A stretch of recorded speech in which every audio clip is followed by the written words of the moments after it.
3 4 5 पांचों बॉक्सेस बाहर रखवा फटाक से।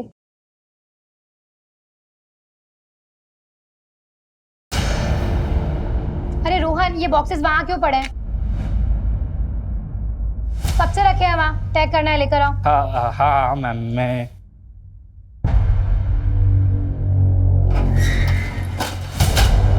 अरे रोहन, बॉस के कैबिन में क्यों लेकर जा रहे हो?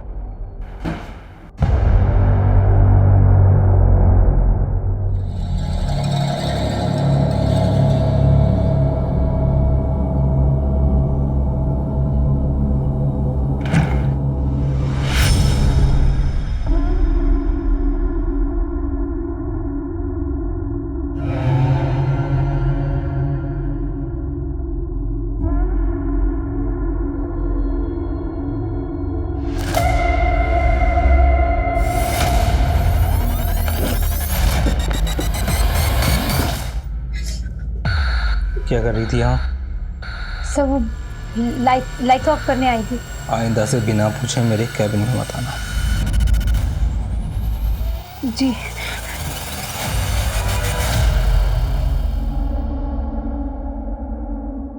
पल्लवी, तुम रो क्यों रही हो? जीजू, मैंने ऑफिस में ड्रग्स के पैकेट्स देखे। ड्रग्स? देखो, तुम ना इस समय बिल्कुल मत पढ़ना। तुम्हारा वो जो बॉस है ना प्रशांत, बहुत खतरनाक आदमी है। तुम ऐसा कुछ मत करना, मेरी मानो, कुछ मत करना तुम। मुझे बहुत डर लग रहा है जीजू। तुम डरो मत, मैं हूं ना तुम्हारे साथ। मैं तुम्हें कुछ नहीं होने दूंगा। अपनी हद में रह।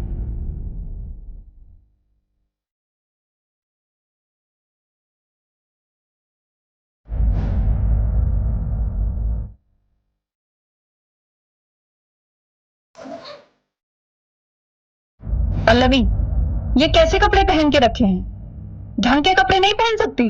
दीदी, मुझे समझ नहीं आता कि औरतों की ऐसी क्या मजबूरी होती है कि पति की इतनी बड़ी गलतियों को बस ऐसे ही इग्नोर कर देते हैं। ठीक है, छोटे कपड़े पहने, स्किन दिख रही है, तो मतलब ये नहीं है कि इनविटेशन मिल गया कि चाहे जब आओ और चांस मारो। अच्छा मेरी बात सुन, ये क्या कर रही है तू? मैं जा रही हूँ। कहाँ जा रही है? अपने एक दोस्त के यहाँ कुछ दिन वहीं रहूंगी और उसके बाद रेंट पर शिफ्ट हो जाऊंगी।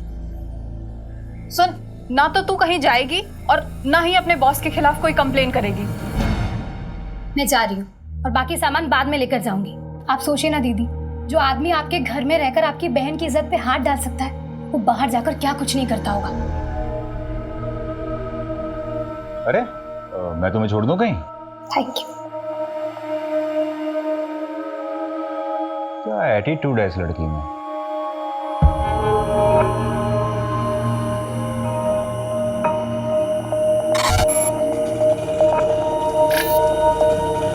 भैया, जानकी नगर जाएंगे। जानकी नगर की ऑटो यहाँ से नहीं मिलेगी मैडम, आगे से राइट मारिए, वहाँ से मिलेगी। Thank you.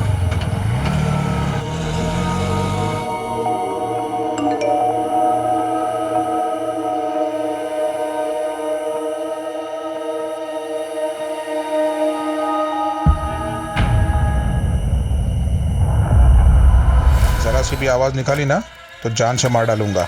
चलो उठ। ये क्या हालत बना रखी है तूने अपनी?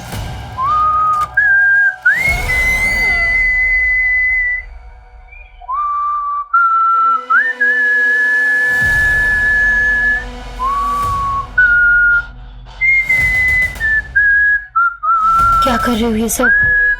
प्लीज मुझे जाने दो, प्लीज।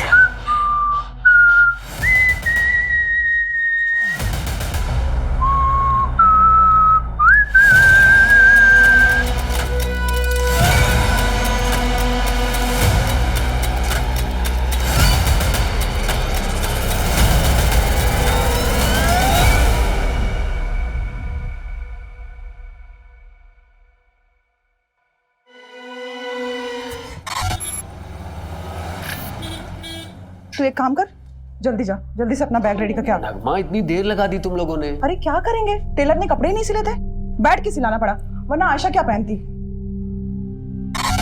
बहुत लेट हो गया। नगमा, ये फातिमा को सलामी पर दे देना।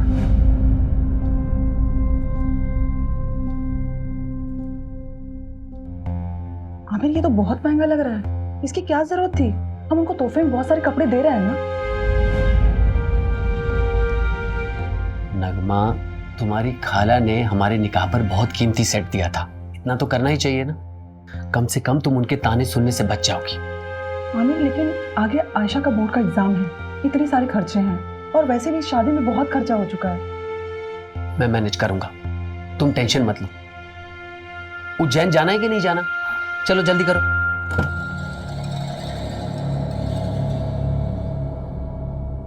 आयशा, अपना लोकेशन ऑन कर लेना और वहां पहुंचकर मुझे फोन करना। अरे आप क्यों चिंता करें, हम फोन करेंगे अब आपको। चलो अब आप टेंशन मत लीजिए, हम लोग अच्छे से पहुंच जाएंगे। ठीक है, ठीक है।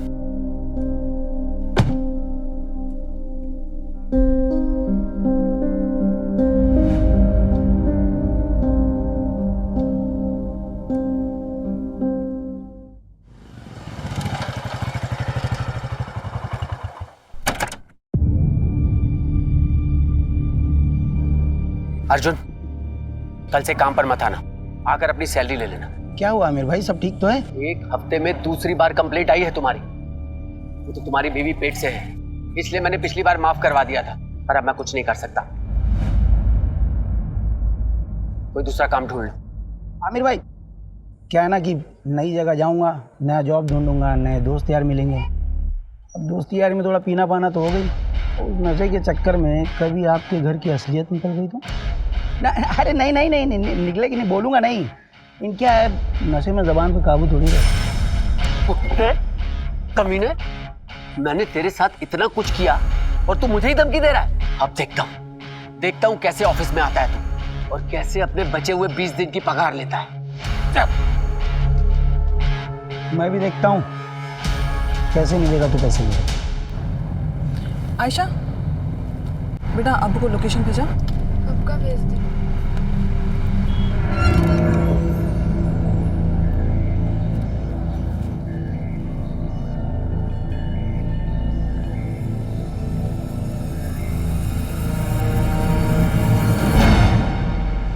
एक्सक्यूज मी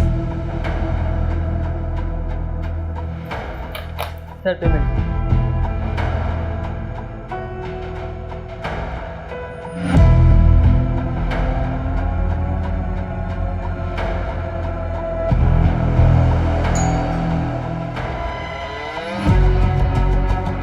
कैसी हो रोशनी?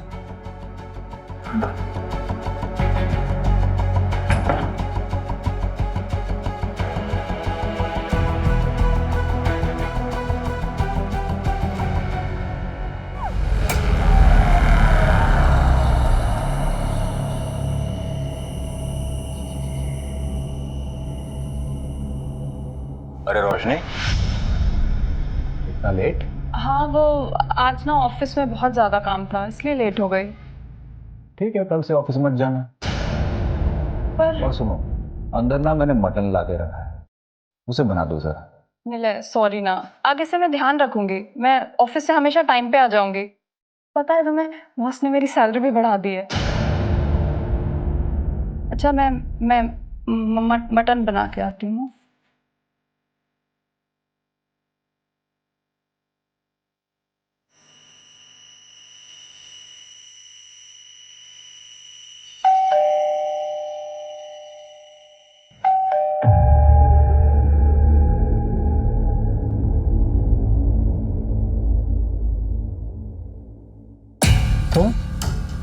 तुम्हारी हिम्मत कैसे हुई यहाँ आने की? यहीं रुको, मैं बताता हूँ तुम्हें।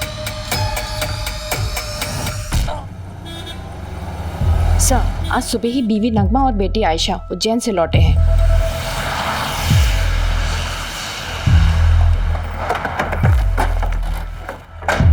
चलो साइड हटो। क्या मिला लगा रखा? चलो हटो यहाँ से। आमिर उठ जाओ, क्या हो गया आपको? उठो आमिर, प्लीज उठ जाओ, क्या हो गया? ये क्या हो गया?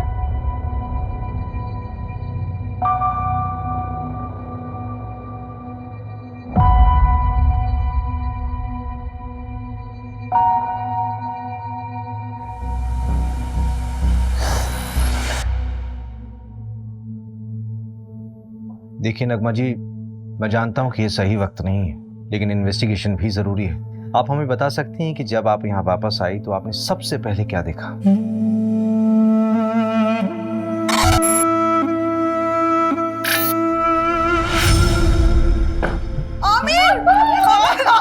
आमिर! हम जब यहाँ से गए तो सब कुछ बिल्कुल ठीक था। आमिर बहुत खुश थे। पता नहीं किसने ये सब कर दिया। सर, हमारे आने के पहले कुछ मोहल्ले वालों ने यहाँ भीड़ लगा रखी थी, पूरा क्राइम सीन कंटामिनेट कर दिया। ऐसा आई डाउट कि फॉरेंसिक वालों को यहाँ ज़्यादा कुछ मिलेगा। ठीक है, जो कुछ भी पॉसिबल हो उनको बोलो कि एविडेंस कलेक्ट करें। Okay sir.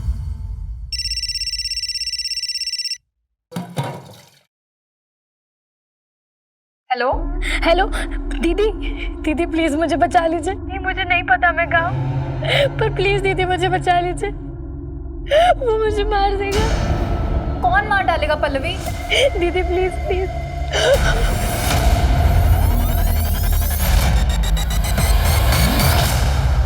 नहीं सर, हमें किसी पर कोई शक नहीं है। अच्छा, आप लोगों के उज्जैन जाने से पहले आमिर का किसी से लड़ाई झगड़ा हुआ था या फिर आपकी फैमिली में कोई इशू? आमिर बहुत अच्छे इंसान थे, उनकी किसी से कोई दुश्मनी नहीं थी। पानी लीजिए। घर से कोई सामान गायब हुआ था? हाँ, मेरा लैपटॉप गायब था और अब्बू का फोन। ठीक है, डिटेल्स दे दीजिए। अगर इसके अलावा कुछ भी याद आए तो हमें बताइएगा जरूर। अभी जा सकते हैं आप।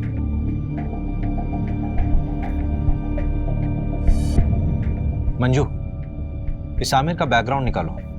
Okay sir. आखिर ऐसा कौन हो सकता है जो उससे इतनी नफरत करता हो?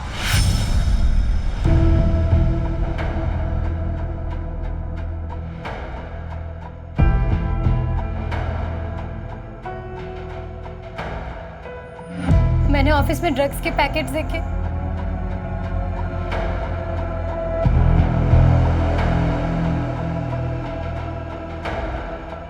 रोशनी? आमिर, रोशनी तुम इतने सालों बाद कैसी हो? क्या बात है, कुछ परेशान लग रही हो। सब ठीक तो है ना? आमिर मुझे तुम्हारी हेल्प चाहिए। हाँ हाँ बोलो। गुड मॉर्निंग सर, मैं रोशनी वर्मा जॉब इंटरव्यू के लिए आई हूँ। यस, कम इन। आमिर ने बताया था मुझे। फाइल? Yes sir. तो ये तुम्हारी पहली जॉब है? Yes sir. कंप्यूटर नॉलेज है? जी सर, पूरी मेहनत से काम करूंगी। मेहनत से नहीं रोशनी, स्मार्टनेस से काम करना होगा। करोगी ना? जी। आमिर के अकाउंट से एक होटल में रेगुलर पेमेंट्स दिखा रहा है, ऑलमोस्ट एवरी वीक। मैंने उस होटल में फ़ोन किया था तो वहाँ के रिसेप्शनिस्ट ने बताया कि आमिर यहाँ एक औरत के साथ आया करता था और दिए गए आईडी के मुताबिक उस औरत का नाम रोशनी वर्मा है। ये देखिए। इसका मतलब आमिर का एक्स्ट्रा मैरिटल अफेयर था। सर फिलहाल तो ऐसे ही लग रहा है। मैंने उस होटल की सारी सीसीटीवी फुटेजेस मंगा ली है। ये देखिए सर, ये वाली फुटेज, ये मर्डर के 2 दिन पहले की है।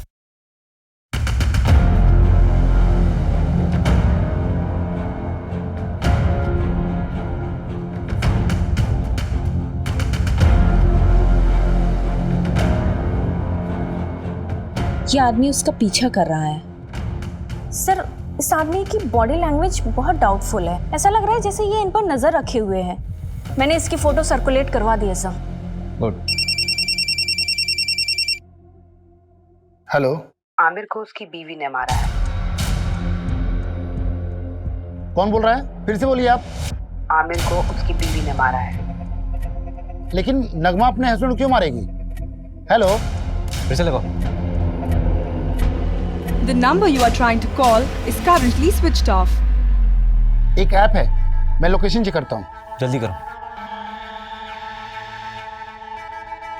लोकेशन जहांगीराबाद है। इसका मतलब कॉलर आमिर के एरिया से ही थी। सर, नगमा को उठा ले क्या? नहीं, किसी रैंडम कॉल के बेस पे हम किसी भी विक्टिम की वाइफ को नहीं उठा सकते। हो सकता है हत्यारे ने हमें भटकाने के लिए खुद कॉल किया हो या किसी से करवाया हो। इस नंबर को ट्रेस करो। Okay sir. मर्डर से 2 दिन पहले नगमा के सारी मूवमेंट को ट्रैक करो। उसके उज्जैन वाली शादी, उसका आना जाना, सब कुछ। Okay sir. मैं जी जान लगा दूंगा रोशनी, बल्कि मैंने तो कल की ही मीटिंग सेट की है, तुम टेंशन मत लो। मैं तुम्हारी बहन को कुछ नहीं होने दूंगा। आमिर, अपना ध्यान रखना, प्रशांत बहुत खतरनाक है। तुम मेरी फिक्र मत करो रोशनी।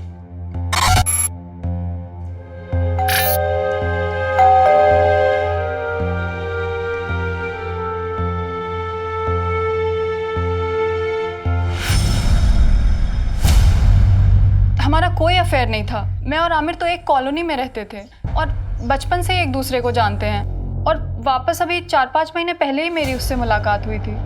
ये चोट कैसे लगी? क्या हुआ है? कुछ नहीं मैम, वो किचन में काम करते टाइम लग गया। तुमने कहा कि आमिर सिर्फ तुम्हारा दोस्त था, बचपन का दोस्त, तो फिर होटल में क्यों मिलते थे? क्या हुआ रोशनी? ये पुलिस क्यों आई है? वो आमिर का मर्डर हुआ है, उसी सिलसिले में पूछताछ करने के लिए आए हम लोग। कौन आमिर? वो मेरी कंपनी में सिक्योरिटी एजेंसी का सुपरवाइजर था। हाँ तो ये तुमसे पूछताछ क्यों कर रहे हैं? देखिए ये वहां ना 9 से 6 जॉब करने जाती है, रिश्तेदारी निभाने नहीं। तुम कभी मिले हो आमिर से? मैं क्यों मिलूंगा? आप लोग बात किसके बारे में कर रहे हैं मैं तो ये तक नहीं जानता। अच्छा, ये देखो, कुछ याद आया? चल आने चल। सर मैंने कुछ सब याद कराता हूँ, चल। अरे मेरी कोई गलती नहीं, मुझे क्यों लेके जा रहे हो? अरे मैंने कुछ नहीं किया, छोड़ो मुझे। सर मैंने आमिर का मर्डर नहीं किया है। अगर तूने आमिर का मर्डर नहीं किया तो तूने झूठ क्यों बोला कि तू आमिर को नहीं जानता? तो क्या सच बोलता? क्या आमिर मेरी बीवी के साथ होटल में जाता है? क्या करते आप लोग? सहानुभूति देकर छोड़ देते? नहीं ना। वैसे आमिर का मर्डर हुआ कभी है? 23 तारीख को। 23 तारीख को तो मैं यहाँ था ही नहीं, मैं तो इंदौर में था अपने दोस्त के यहाँ। चल नंबर बता तेरे दोस्त का। लिख लीजिए नंबर, लेकिन फोन नहीं लगेगा उसका। क्यों? क्योंकि वो दुबई चला गया है।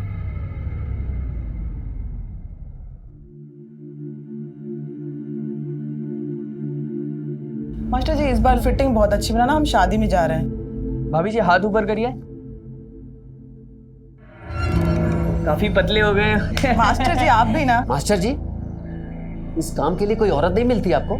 आजकल फीमेल टेलर मिलती कहाँ है? इतने समय से हम कपड़े सिला रहे हैं, लेकिन हमारे मास्टर जी का हाथ कोई पकड़ नहीं सकता। हाँ हाँ, वो तो मैं देख ही रहा हूँ। आपका काम हो गया हो तो अपना सामान उठाओ और निकलो यहाँ से। बोलने से पहले कुछ तो सोचा करो।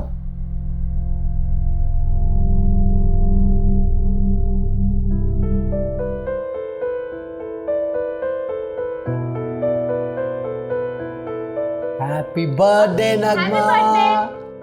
अभी तक नाराज हो नगमा? प्लीज मुझे माफ कर दो। और वो जो टेलर मास्टर के सामने आपने किया, वो क्या सोच रहे होंगे वो? अच्छा तो माफी से काम नहीं चलेगा, तो मुर्गा बन जाता हूं मैं। अच्छा बस, अब ज्यादा नौटंकी करने की जरूरत नहीं है, चलो उठो। Happy birthday to you, happy birthday to you.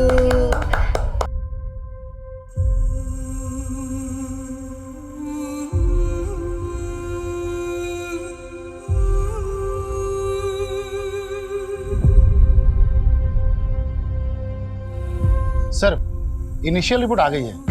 Aamir को करीब रात 11 से 1 के बीच मारा गया। जिस कैब से वो लौटे थे वो ट्रैक किया? नहीं, ऑनलाइन बुक कैब होती तो इजीली ट्रैक हो जाता। वैसे उज्जैन के सारे ड्राइवर से बात हो रही है। सर, उज्जैन से एक और बात पता चली है। नगमा का शादी से पहले किसी फरहान नाम के लड़के से अफेयर था। तो शादी से पहले था ना? नहीं सर, अभी भी है। नगमा जिस शादी के लिए उज्जैन गई थी ना, वहां से 2-3 घंटों के लिए गायब थी, उसी फरहान से मिलने के लिए। फरहान? नगमा 2.5 लाख है, बाकी अगर और जरूरत पड़े तो बता देना। Thank you Farhan. लेकिन नगमा हम कब तक ऐसे चुप चुप के मिलते रहेंगे? थोड़ा वक्त दो मुझे फरहान। वैसे भी आयशा की जिम्मेदारी है मुझ पर। एक बार मैं आयशा का सब कुछ ठीक कर लूं, फिर देखेंगे। और वैसे भी मैं किसी को दुखी नहीं करना चाहती।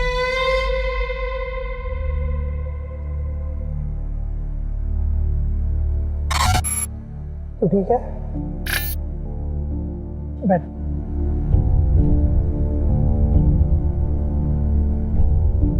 आयशा, मैं क्या कह रहा था कि हमें ना आंटी से बात कर लेनी चाहिए। देख, अभी अब्बू तो नहीं रहे ना, और मेरे घर वाले भी उंगली उठाएंगे, तो उससे पहले हमें शादी कर लेनी चाहिए ना। तुम क्या बात कर रहे हो सूरज? पहले कब्र के फूल को तो सूख जाने दो। आयशा, मेरा वो मतलब नहीं था। पुलिस? अम्मी, अम्मी फिर से पुलिस वाले क्या करने आए यहाँ? ये तलाशी ले रहा है। उस दिन पे जाए तो उन्हें कुछ नहीं मिला था, आज क्या मिलेगा नया उन्हें? रवि, हाँ पोस्टमार्टम और फोरेंसिक रिपोर्ट देना। ये लीजिए। सबसे पहले आमिर के सर पर वार किया गया किसी हैवी ऑब्जेक्ट से। उसके बाद 12 बार चाकू से स्टैब किया गया उसे। और दरवाजे पर कोई फोर्स एंट्री के निशान भी नहीं थे। इसका मतलब यह है कि आमिर ने दरवाजा खुद खोला था। ये कांड किसी एक का नहीं बल्कि 2 लोगों का किया हुआ है। किलर के साथ कोई और भी था। सर, लेकिन आपको ये क्यों लगता है कि वो 2 लोग थे? ये रिपोर्ट देखो मंजू, इसमें साफ दिख रहा है कि आमिर की मौत सर पे चोट लगने से और उसके शरीर में चाकू मारने से हुई, राइट? हाँ। लेकिन इन दोनों ही चोटों का फोर्स और इम्पैक्ट बिल्कुल अलग है। देखो,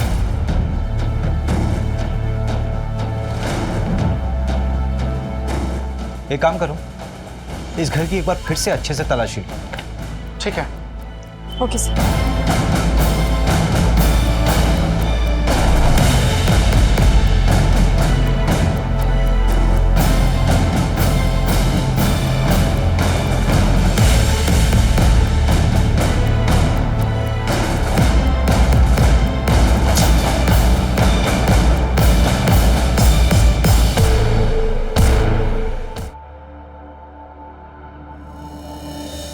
मैंने कुछ नहीं किया, आप मेरी बात तो सुनो।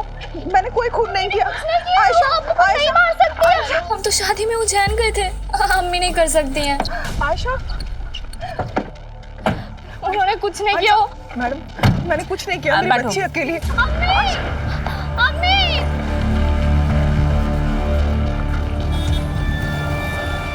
सर, ये नगमा तो अभी तक कुछ काम का बोली ही नहीं है। बोलेगी। एक बार चाकू की फोरेंसिक रिपोर्ट तो आने दो। आखिर ये चाकू उसी के घर से बरामद हुआ था ना, उसी की अलमारी से। Yes sir. रवि भाई, तुम कहाँ बिजी हो? ये फाइल आमिर के घर से मिली थी, वही पढ़ रहा था। इसमें एक एफआईआर कॉपी है। 4 महीने पहले रोशनी ने न्यू मार्ग थाने में एक एफआईआर दर्ज करवाई थी अपनी सगी बहन के किडनैपिंग। किडनैपिंग? स्ट्रेंज। इसका मतलब है रोशनी 2 विक्टिम से जुड़ी हुई। एक तो उसकी खुद की बहन जो 4 महीने से लापता है, और एक दूसरा आमिर। लेकिन सबसे बड़ा सवाल ये उठ रहा है रवि कि ये फाइल आमिर के पास क्या कर रही थी? अजीब तो है। ये देखिए, इस फाइल में ना कई सारे एड्रेसेस हैं, और ये फोटो देखिए आप।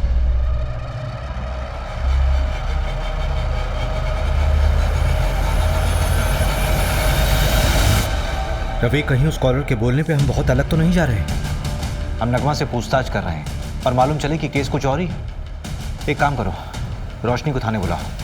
और सर, एक गार्ड के बारे में पता चला है, उसका नाम अर्जुन है। वो आमिर के अंडर काम करता है। उसका आमिर से झगड़ा भी हुआ था। मैंने कांस्टेबल सिन्हा को बोल दिया उसे उठाने को।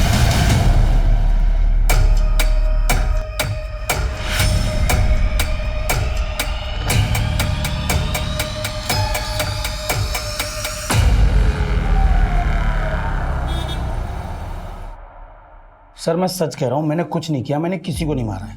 हाँ, आमिर से गुस्सा जरूर था क्योंकि वो नौकरी से निकालने की बात कर रहा था, और उसके मर्डर के बाद मुझे किसी ने नहीं बोला कि काम पे वापस मत आओ। हाँ, मेरा फायदा जरूर हुआ है, पर मैंने किसी को नहीं मारा है सर। ये तो तोते की तरह खुद ही सब कुछ बोल रहा है। हाँ सर, वो हमारे साथ का ही था। बस सुपरवाइजर बनने के बाद उसको अचानक बहुत गुस्सा आने लगा। हर छोटी छोटी बात पे चिढ़ जाता था। तेरे मुझसे ही पहली बार सुन रहा हूँ कि आमिर को गुस्सा आता था। हाँ सर, आप चाहे तो वो आयशा के बॉयफ्रेंड सूरज, हाँ सूरज से भी पूछ सकते हैं। मैंने ही पकड़ा था उन दोनों को मार्केट में, और आमिर को खबर देके मैंने ही बुलाया था। गैर मजहबी लड़के के साथ घूमती है, ये आजादी दी थी मैंने तुझे। मेरे नीचे काम करने वाला अर्जुन ये मुझे फोन करके बताता है कि अपनी बेटी को संभाल लो। क्या इज्जत रह गई? सर हम शादी करना चाहते हैं सर। मैं प्यार करता हूँ इसमें सर। आज के बाद इसके साथ नजर आया ना तो जान से मार दूंगा तुझे। सर प्लीज से। पल्लवी के लिए मैं कहाँ कहाँ नहीं भागी सर, पर किसी ने मेरी मदद नहीं की। सिर्फ आमिर मेरी मदद कर रहा था। पल्लवी की कोई दोस्त थी जहां वो गई थी, उसका नाम या पता मालूम चल सकता है? पता नहीं, उस दिन पल्लवी ने मेरे किसी मैसेज का रिप्लाई नहीं किया। मुझे लगा शायद गुस्सा है इसलिए नहीं किया। फिर अचानक एक दिन कॉल आई और तब मुझे पता चला कि वो किडनैप हुई है। पर प्लीज दीदी मुझे बचा लीजिए, वो मुझे मार देगा। मुझे पता है सर, ये सब उस प्रशांत का किया धरा है। मेहनत से नहीं रोशनी, स्मार्टनेस से काम करना होगा। नाम के लिए तो उसकी एक कुरियर एजेंसी है, लेकिन असली पैसा ड्रग्स बेच के कमाता है। कुरियर बॉक्सेस में ड्रग्स डाला जाता है और लोगों को कुरियर की तरह डिलीवर किया जाता है। और क्योंकि ये सब लोकल डिलीवरी होती है इसलिए कभी चेकिंग में भी नहीं आता। पल्लवी ने ड्रग्स देख लिया था। सब मेरी गलती है सर, मुझे उसे अकेले जाने ही नहीं देना चाहिए था। मेरी मदद तो पुलिस ने भी नहीं की। प्रशांत का नाम तक नहीं लिखा है एफआईआर में। उल्टा मुझसे कहने लगे कि तुम्हारी बहन किसी के साथ भाग गई होगी। हम ढूंढेंगे उसे, इट्स अ प्रॉमिस। तो जब हम तुम्हारे घर आए थे तब क्यों नहीं बताया था ये सब? आमिर, ये देखो, किसी बैंक का अकाउंट नंबर है, SRV बैंक। रोशनी, ये स्विट्जरलैंड का बैंक है। एक मिनट, ये डायरी जहां से उठाई है वहीं रख दो।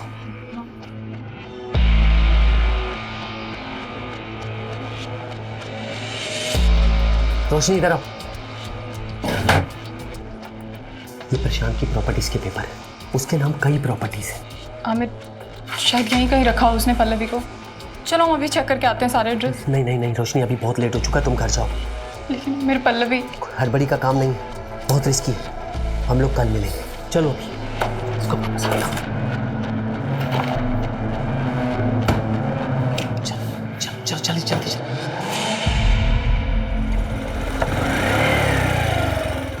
रोशनी, मैंने 3 प्रॉपर्टीज देखी हैं जो काफी टाइम से खाली पड़ी है। उनमें से एक ही है। चलो पहले ये चेक कर लेते हैं।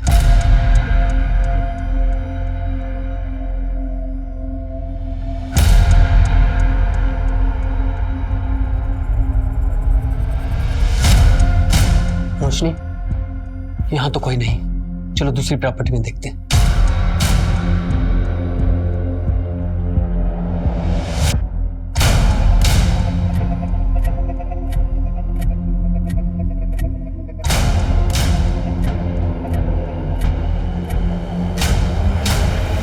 रोशनी, ये जगह सेफ नहीं है। बाकी के एड्रेस मैं कल खुद आके चेक करूंगा, तुम मत आना। अब चलो।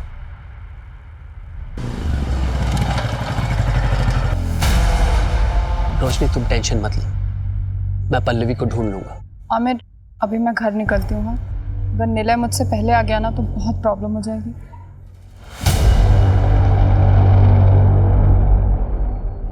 मैं बहुत डर गई थी, शायद प्रशांत को सब पता चल गया था और पल्लवी तो अभी भी उसके कब्जे में है। आमिर को भी उसने मरवा दिया। सब मेरी वजह से हुआ है। वो प्रशांत कुछ भी कर सकता है। पता नहीं अब पल्लवी मुझे कभी मिलेगी भी या नहीं। आमिर के अलावा तो किसी को नहीं पड़ी थी उसे ढूंढने की। हम ढूंढेंगे उसे, इट्स अ प्रॉमिस। आप चिंता मत कीजिए, आप जाइए, पल्लवी को ढूंढना हमारी जिम्मेदारी है।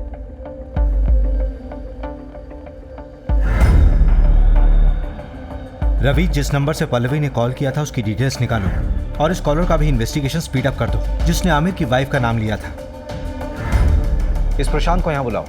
ठीक है, उसे बुलाता हूँ थाने। लेकिन काफ़ी टाइम हो गया, पल्लवी जिंदा मिलेगी मुश्किल लगता है।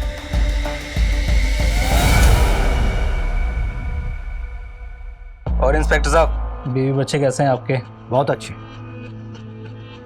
अच्छे रहे तो कितना अच्छा है ना? धमकी दे रहा? अरे नहीं नहीं नहीं इंस्पेक्टर साहब, ऐसा आप कैसे कर सकता हूँ? आप बताइए क्या सेवा कर सकता हूँ आपकी? आमिर को जानता है? हाँ, हमारे यहाँ की सिक्योरिटी का सुपरवाइजर था, लेकिन सुना है बहुत बुरी तरह से मर्डर हुआ है उसका। किसने किया है? पल्लवी को जानता है? जी हाँ, हमारे यहाँ काम करती थी, डेटा एंट्री ऑपरेटर का। फिर अचानक उसने जॉब छोड़ दी। उसने मारा आमिर को। ज़्यादा स्मार्ट बनने की ज़रूरत नहीं है, सीधे सीधे बता कि तुझे कब पता चला कि आमिर तुझे इन्वेस्टिगेट कर रहा था। आमिर के लिए मैं भगवान था, वो मुझे इन्वेस्टिगेट क्यों करेगा? ऐसा कौन सा भगवान वाला काम किया आपने? उसकी बेटी का अबॉर्शन करवाना था, उसके लिए पैसे और सीक्रेट डॉक्टर का नंबर मैंने ही दिया था। डॉक्टर का कांटेक्ट नंबर? हाँ बिल्कुल, आप भी जाइए, आपकी भी प्रॉब्लम है ना, वो भी सॉल्व कर देगा वो। ज्यादा बकवास नहीं। हाँ, लेडीज हैं आप, और हम लेडीज की इज्जत करते हैं, इसीलिए एक गुस्ताखी माफ कर देते हैं, वरना क्या? और क्या करेगा? मंजू मंजू मंजू,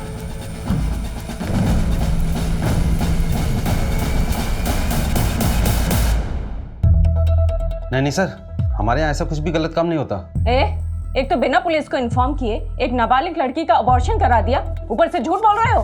अभी तो सिर्फ तुम्हारा लाइसेंस रद्द करूंगी, अगर और झूठ बोला ना तो सीधा जेल में डाल दूंगी। नहीं मैडम, ऐसा मत करना, मैं आपको सच्चाई बताता हूँ। आमिर 4 हफ्ते पहले आया था अपनी बेटी को लेके अबॉर्शन के लिए।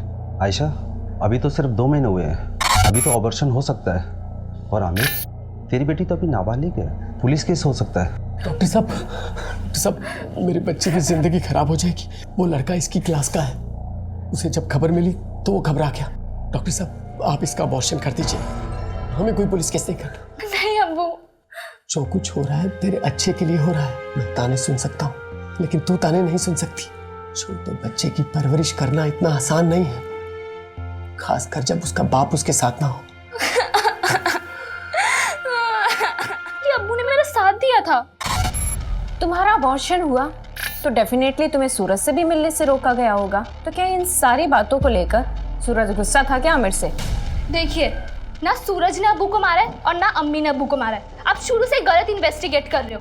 देखो आयशा, अगर तुम्हें ये लगता है कि तुम्हारी मम्मी बेवजह लॉकअप में बंद है तो तुम्हें ही उनकी मदद करनी होगी ना, नहीं तो वो जिंदगी भर किसी और के जुर्म की सजा काटती रहेंगी। नहीं, ऐसा बिल्कुल नहीं होगा। वकील ने कहा कि उनकी कल तक जमानत हो जाएगी, इसके बाद वो कभी भी जेल नहीं जाएगी। अम्मी ने कुछ भी नहीं किया है, इसलिए आप लोगों को कोई सबूत नहीं मिल रहा है। अब आप जाइए। न्यू मार्ग थाने बात हुई, लोकल पुलिस ने पल्लवी केस में प्रशांत से पूछताछ की थी, लेकिन उन्हें भी प्रशांत के खिलाफ कुछ भी नहीं मिला। हो सकता है पल्लवी अपनी मर्जी से कहीं गई होगी।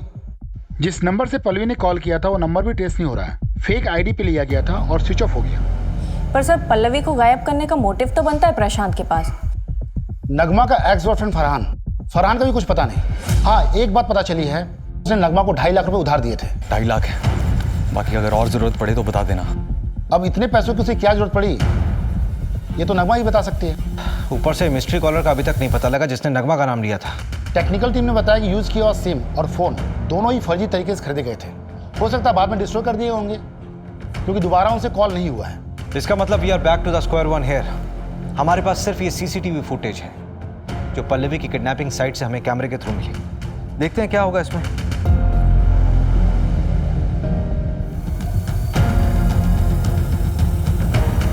इन दोनों ऑटो वालों से भी न्यू मार्ग पुलिस ने बात की थी। पल्लवी ने यहीं पे उन 2 ऑटो वालों से बात की थी। इसी कैमरे का फुटेज देखा था ना हमने। हाँ, फुटेज के मुताबिक पल्लवी ने यहाँ से राइट लिया हो, लेकिन आगे तो कॉलोनी का एंड हो रहा है, आगे का पूरा रास्ता सुनसान है। पल्लवी यहाँ से कहाँ गई होगी? यहाँ से सीधे कुछ दूरी पर एक बहुत बड़ी फैक्ट्री है जो अब खंडर बन चुकी है, वहाँ चलकर देखें क्या? चल।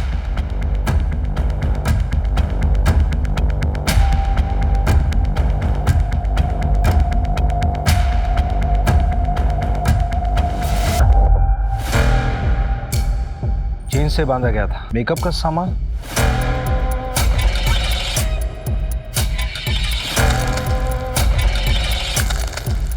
ये न्यूज़पेपर 3 हफ्ता पुराना है, इसका मतलब कम से कम 3 हफ्ता पहले कोई यहाँ होगा। कहीं किडनैपर्स ने पल्लवी को यहाँ तो नहीं रखा होगा। सबसे पहले तो ये पता करो कि प्रॉपर्टी किसके नाम पे है। ठीक है, जल्दी। रवि, इंजेक्शन।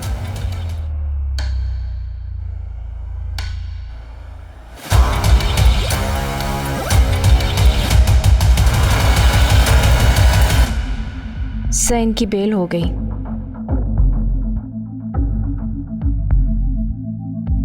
मेडिसिन की बाहर की लिस्ट आई है। कोई लीड मिला प्रशांत से कनेक्टेड? एक लीड है, नाम देखकर आप हैरान हो जाएंगे। हाईलाइटेड नाम देखिए। ये आमिर इंजेक्शन खरीदता था? हाँ सर, हो सकता है कि ये प्रशांत ने मंगवाया हो। प्रशांत ने आमिर की मदद की थी वो आयशा के अबॉर्शन केस में, तो शायद इसलिए आमिर ने उस एहसान के चलते प्रशांत का ये काम किया हो। और हो सकता है आमिर को ये पता भी ना हो कि वो इंजेक्शन क्यों खरीद रहा है, क्योंकि वो खुद पल्लवी को ढूंढ रहा था। लेकिन प्रशांत के खिलाफ हमारे पास कोई सबूत नहीं है। एक है, हल्का कनेक्शन है, पर एक मिला है। जिस लोकेशन में पहुंचे थे वो एक कंस्ट्रक्शन कंपनी के अंडर है, गंगवार कंस्ट्रक्शन। और इस गंगवार कंस्ट्रक्शन प्राइवेट लिमिटेड में 21% का स्टॉक होल्डर है प्रशांत।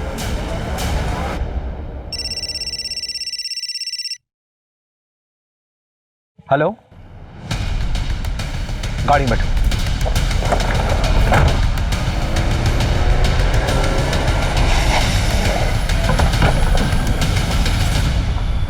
किधर?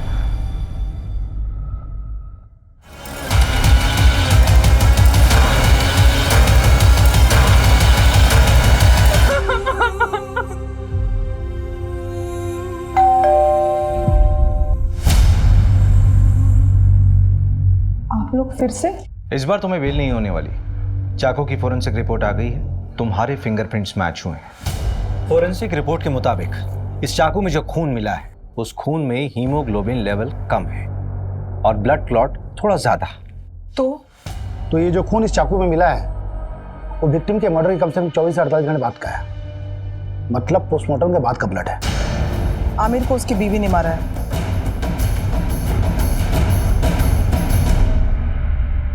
मैं अपना जुर्म कबूल करती हूँ, मैंने ही आमिर को मारा है। झूठ बोल रही हो तुम नगमा। मर्डर रात के 11 बजे से 1 बजे के बीच में हुआ। रात के 10 बजे तो तुम देवास टोल क्रॉस कर रही थी और रात के 2 बजे सीहोर टोल। इसका मतलब ये हुआ कि जब मर्डर हुआ उस वक्त तुम रास्ते में थी और करीब 3:30 बजे तुम घर पर वापस लौटी।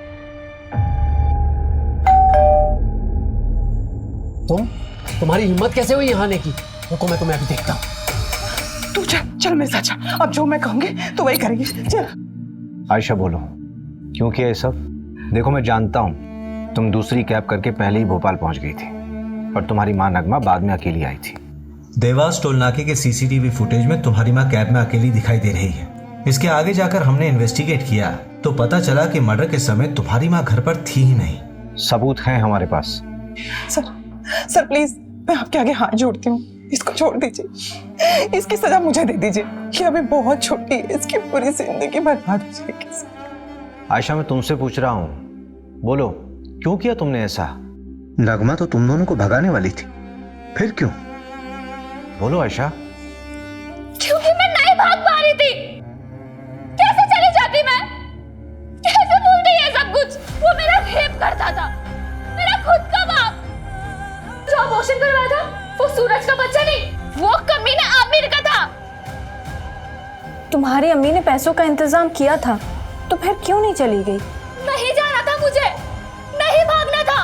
जब तक मैं उस कमीने को सजा नहीं दिला देती मैं नहीं भूल पाती है सब कुछ। लेकिन अब मैं भूल सकती हूँ, चैन से जी सकती हूँ, सूरज के साथ या फिर इस जेल में, पर जी सकती हूँ। पल्लवी का किडनैप भी आमिर ने किया होगा, उसी ने उसका रेप और मर्डर किया होगा।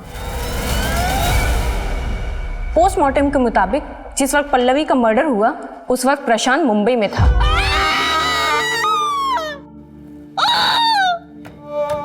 जिस तरह से इस केस में आरोपी खुद इस केस का सबसे बड़ा पीड़ित साबित हुआ है और पीड़ित इस समाज का सबसे बड़ा दरिंदा, उसको देखते हुए इस केस को रेयर ऑफ द रेयरेस्ट की श्रेणी में रखना गलत नहीं होगा।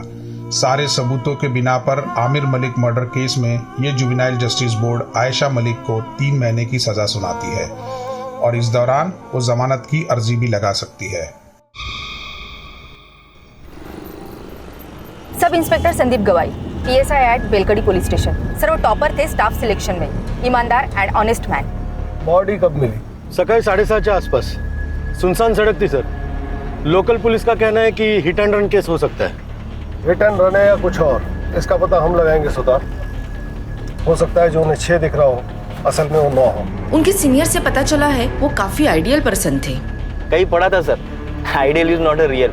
जैसे अभी आपने बताया ना वो 6 और 9 के बारे में। फिर भी एक पुलिस वाले को कोई क्यों मारेगा? वही पता लगाना है रश्मि। अरे आप हमें रोक क्यों रही हैं? क्या हुआ है यहाँ? साहिबा तो जाना। सर बताइए यहाँ पे क्या हो रहा है? सर बताइए यहाँ पे क्या हो रहा है? पीछे हटिए, पीछे हटिए, पीछे हटिए। रुको, देखिए मैं पत्रकार तो हूँ नहीं जो यहाँ वहाँ की बातें सुन के स्टेटमेंट बना दूँ। पुलिस वाला हूँ, अभी अभी आया हूँ, जांच करूंगा, उसके बाद ही कुछ कहूंगा। रवि साहेब, ये है Vijay Sharma. Hello sir. Sub inspector Rashmi आणि API सिद्धार्थ. काय वाटतंय नितिन? सर विश्वास बसत नाहीये. हमारा तो पूरा डिपार्टमेंट शॉक है. आज सवेरे कुछ बच्चे लोग यहाँ खेलने आए थे, उन्होंने इन्फॉर्म किया. सर देखने में तो ये हिट एंड रन का केस लगता है. और वहाँ वो टायर के निशान देखे तो लगता है सर कोई मीडियम साइज का ट्रक या तो फिर टेम्पो होगा.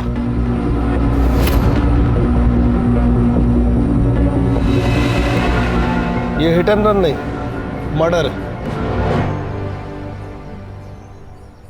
हिट एंड रन के केस में बॉडी पे अक्सर ऐसे टायर के मार्क्स नहीं होते. हिट एंड रन के केस में अक्सर बॉडी पार्ट जैसे ब्रेन, हार्ट, रीढ़ की हड्डी ये डैमेज होता है. इसे किसी ने यहाँ लिटाया है और उसके बाद इस पे ट्रक चलाया है. सर बहुत ही बहरे में से मारा है. ठीक से चेक करो इसे. रश्मि, इस केस से जुड़े सारे डिटेल्स चाहिए और संदीप के पर्सनल डिटेल्स भी. जलगांव के बेलकड़ी गांव पुलिस चौकी के PSI संदीप गवई की बेरहमी से मौत हो चुकी है. सड़क से मिली. पुलिस वाले को कौन मार सकता है?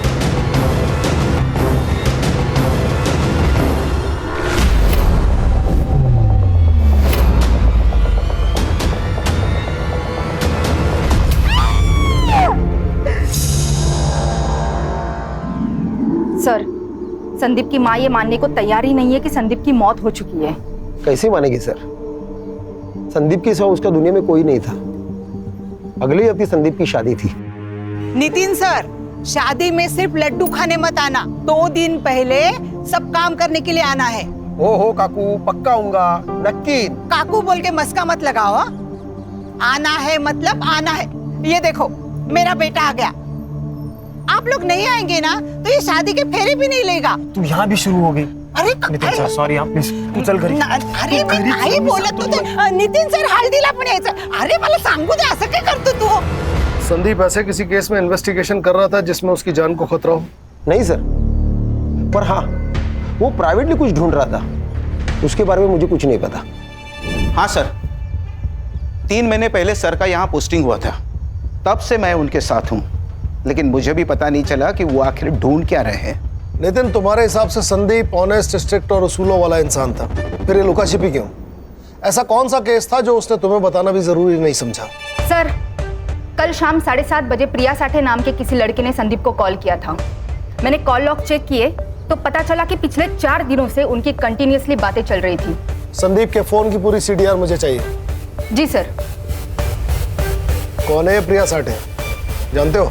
हाँ सर, उन दोनों के बीच कुछ तो था, पर क्या था वो मुझे पता नहीं. उस दिन मैंने उसे पहली बार देखा था. प्रिया, थांबे, गाड़ी थांबो.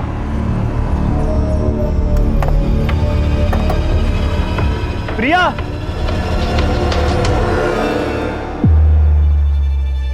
मैंने सर से पूछा कि वो लड़की कौन थी.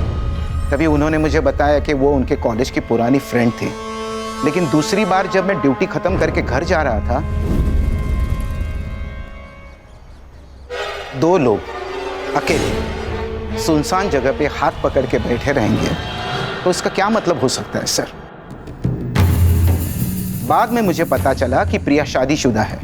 1 साल पहले ही उसकी शादी हो चुकी है. मैंने उन्हें बहुत समझाने की कोशिश की, पर आखिर में जूनियर हूं सर, मेरी कौन सुनेगा?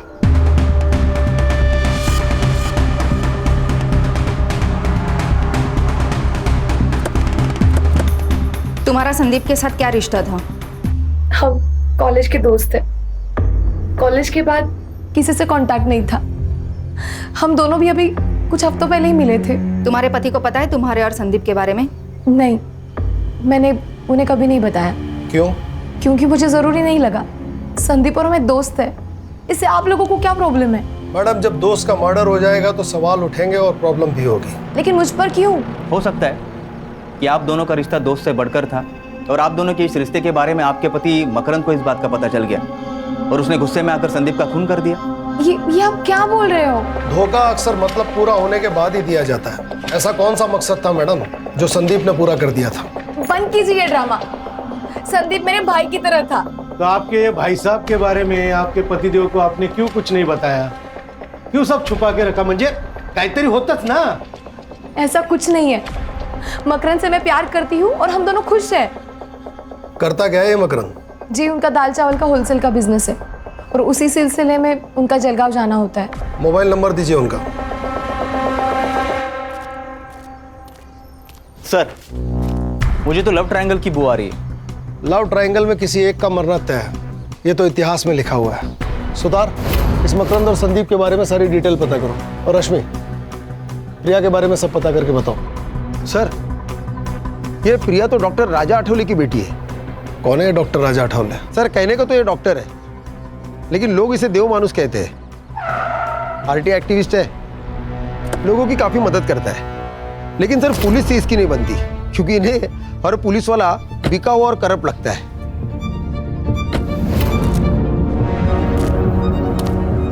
अरे राजा साहब, आप क्या हुआ? क्या हुआ तुम्हें नहीं पता? जब जनता का सेवक ही जनता की सेवा ना करे तो मुझे तो आना ही पड़ेगा ना। ये मंजरी है, इसके पुरखों की जमीन को एक लोकल गुंडा हड़पना चाहता है। इसने कंप्लेंट दी पर तुम लोगों ने कोई एक्शन नहीं लिया। दरअसल राजा साहब, वो हुआ ये कि क्या क्या वो क्या मतलब? ये विधवा है तो इसकी कंप्लेंट को तुम सीरियसली नहीं लोगे? ये मत समझना कि अकेली है, इसका भाई अभी जिंदा है, राजा अठावले। और सुनो, अगर कल तक उस रघु का तुमने कोई बंदोबस्त नहीं किया ना, तो परसों बिना बताए अपना रेजिग्नेशन डाल देना।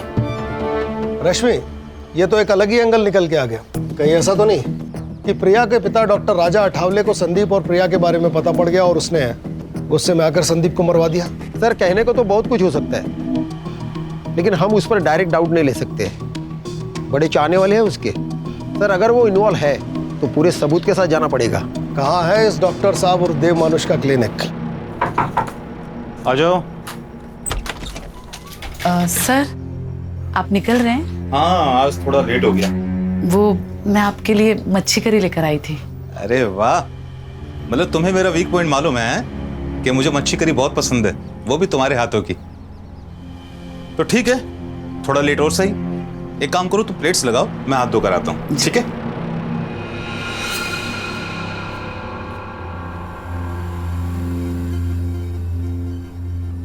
अरे वाह, खुशबू तो बहुत अच्छी आ रही है।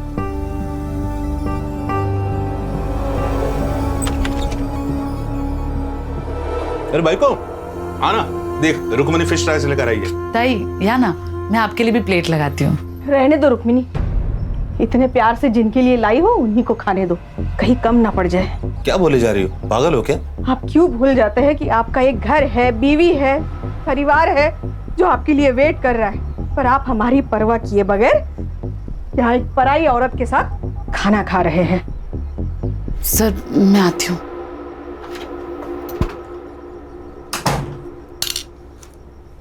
मेघा, बोलने से पहले सोच तो लिया करो। कोई विधवा है, उसकी कोई फैमिली नहीं है, अपने पैरों पर स्टैंड हो जाए इसलिए मैंने उसे नौकरी दी, इज्जत की जिंदगी दी। तो तुम हम दोनों के बारे में, शर्म आती है मुझे तुम्हारे ऊपर। तो क्या कहूँ, सुबह क्लिनिक के लिए जल्दी चले जाते हो, रात में लेट आते हो। पेशेंट होते हैं मेघा, इसलिए देर हो जाती है। गंद भरा है तुम्हारे दिमाग में, निकालो से बाहर।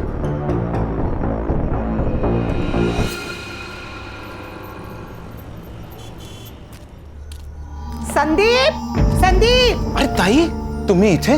क्या हुआ? तांबे भाऊ, आपके सर आज भी टिफिन भूल के आए हैं। मैं उनकी पसंदीदा भिंडी बनाई थी, वो लेके आई हूँ। कहाँ है संदीप? वो ताई, वो अभी पेट्रोलिंग के लिए गए। तो एक काम करो तांबे भाऊ, उसको फोन करके बुला लो। मैं तब तक खाना लगाती हूँ। फोन नहीं लग रहा काकी, आप खाना रख दीजिए, मैं उसे बता दूंगा। फोन नहीं लग रहा है? ठीक है बड़े साहब, आप ना उसे याद से खाना खाने के लिए बोल देना, भूल जाएगा नहीं तो। तांबे भाऊ, खीर खाई हा? सर, आपने झूठ क्यों बोला? उन पर क्या बीत रही है इसका अंदाजा हम नहीं लगा सकते। कभी कभी दिल से भी सोचना पड़ता है। सर, संदीप के पहले और कुछ अभी के केसेस देख रहा था, देखिए क्या आता है। देव मानुस ने मेरा बलात्कार किया है। किसने की है कंप्लेंट? सर, वो तो मालूम नहीं, क्योंकि ये कंप्लेंट शिकायत पेटी में पड़ी थी। लेकिन जिस औरत ने यह कंप्लेंट की वो सामने आई ही नहीं। संदीप सर ही इस केस का इन्वेस्टिगेशन कर रहे थे। राजा साहब को छोड़ दो। अरे उन्होंने कुछ नहीं किया। क्या कहा? किसी ने मेरे खिलाफ रेप की कंप्लेंट की? हाँ। अच्छा, एक काम कीजिए, जिसने कंप्लेंट की है उसको यहाँ पुलिस स्टेशन में अभी बुलाइए। सच का सच और झूठ का झूठ सब क्लियर हो जाएगा। देखिए, हम उसे यहाँ नहीं बुला सकते। सर, बाहर बहुत सारी औरतें आई है, नारे लगा रही है, धमकी दे रही है, इन्हें छोड़ने के लिए कह रही है। सर, मुझे डर लग रहा है कहीं वो औरतें अंदर ना आ जाए। छोड़ो, छोड़ो। राजा साहब को छोड़ दो, उन्होंने कुछ नहीं किया है।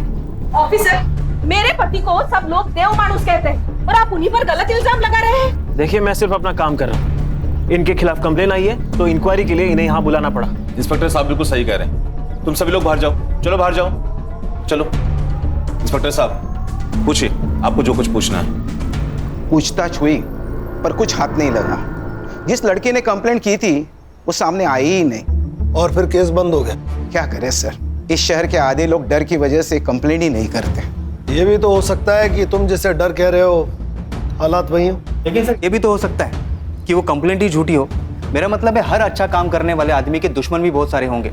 और सर, आजकल तो हर कोई लड़की ये कहती है कि मेरा रेप हुआ है। क्या बात कर रहे हो सिद्धार्थ? कोई लड़की ऐसा झूठ नहीं बोल सकती, उसके लिए बहुत बड़ी बात है। रश्मि मैडम, फेक एलिगेशंस के कितने केस आते हैं हमारे पास, और इन लड़कियों की फेक एलिगेशंस की वजह से कितने ही लड़कों की जिंदगी बर्बाद होते हुए देखी मैंने अपनी आंखों से। इसका मतलब है हर लड़की झूठी है? मैंने ये तो नहीं कहा ना, मैंने तो बस इतना कहा कि हर लड़की सच्ची नहीं होती। बस देखो, तुम ज्यादा बस साला हर जगह शुरू हो जाते हो। जब से इंक्वायरी शुरू हुई है तब से इस देव मानुस का नाम दूसरी बार आया। इसकी और इसके फैमिली की पूरी कुंडली चाहिए मुझे। Yes sir. ये लो। वाओ, कैसे लगे? बहुत खूबसूरत है बाबा। अभी कहाँ खूबसूरत, ये दिखाओ। खूबसूरत तो अब लगेंगे बेटा। अच्छा बताओ, कॉलेज कैसा चल रहा है तुम्हारा? कॉलेज? आई को क्या हुआ? आई, क्या हुआ तुझे? तू ऐसे गुस्सा होकर क्यों आ गई आई? अरे कुछ नहीं हुआ, ये तेरी आई मुझसे गुस्सा। क्या है ना, उसे लगता है कि मैं तुझे टाइम नहीं दे पाता। आई, ये सब बाबा अपने लिए ही तो करते हैं ना, सब इन्हें देव मानुस बोलते हैं, पर मेरे लिए तो मेरे बाबा एकदम सुपर हीरो जैसे हैं। सुनामेगा? शाबाश। तुझे कॉलेज के लिए लेट नहीं हो रहा है? ओह हाँ, मैं बैग लेकर आई। हाँ ठीक है बेटा, जल्दी आना, मैं तुम्हें ड्रॉप कर दूंगा, है ना? वो चले जाएगी। आई, मैं ना आते आते दीदी के घर होते हुए आऊंगी। बाय। चलो बाबू, चलो। हाँ चलो चलो, आओ चलो मेगा, शाम को मिलता हूँ। देख, तू अच्छे से पढ़ाई करेगी ना, मैं तेरा एडमिशन मुंबई के सेंट मेरी कॉलेज में कराऊंगी। फिर तू मुंबई में रहेगी और वहीं से पढ़ाई करेगी। अरे दीदी, लेकिन उसके लिए तो कितने सारे पैसे चाहिए ना, हम कहाँ से लेंगे इतने सारे पैसे? तू उसकी चिंता मत कर, मैं मैनेज कर लूंगी। बस तू पढ़ाई पे ध्यान देना। और चाहिए? नहीं दीदी, बस हो गया।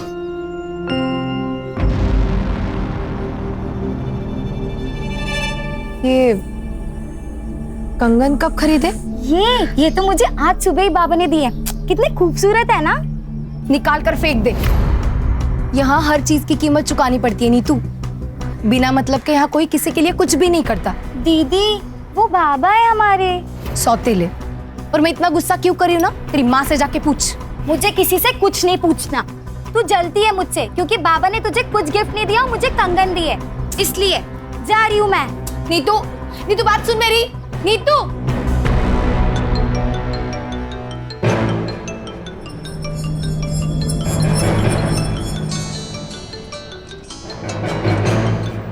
हेलो। देखकर अनदेखा अच्छा कर लेती है तू माँ है या चुड़ैल? शर्म नहीं आती तुझे? प्रिया, तुम शांत हो जा। कैसे शांत रहूं आई? पहले बालिया, अब ये कंगन, ये सब किस और जा रहा है ना, सब समझ रही हूँ मैं। देख, तू चुप बैठ। चुप रहकर ही तो सब कुछ सह लिया, लेकिन नीतू ये नहीं सहेगी। अब तो समझ आई, बचा ली अपनी बेटी को।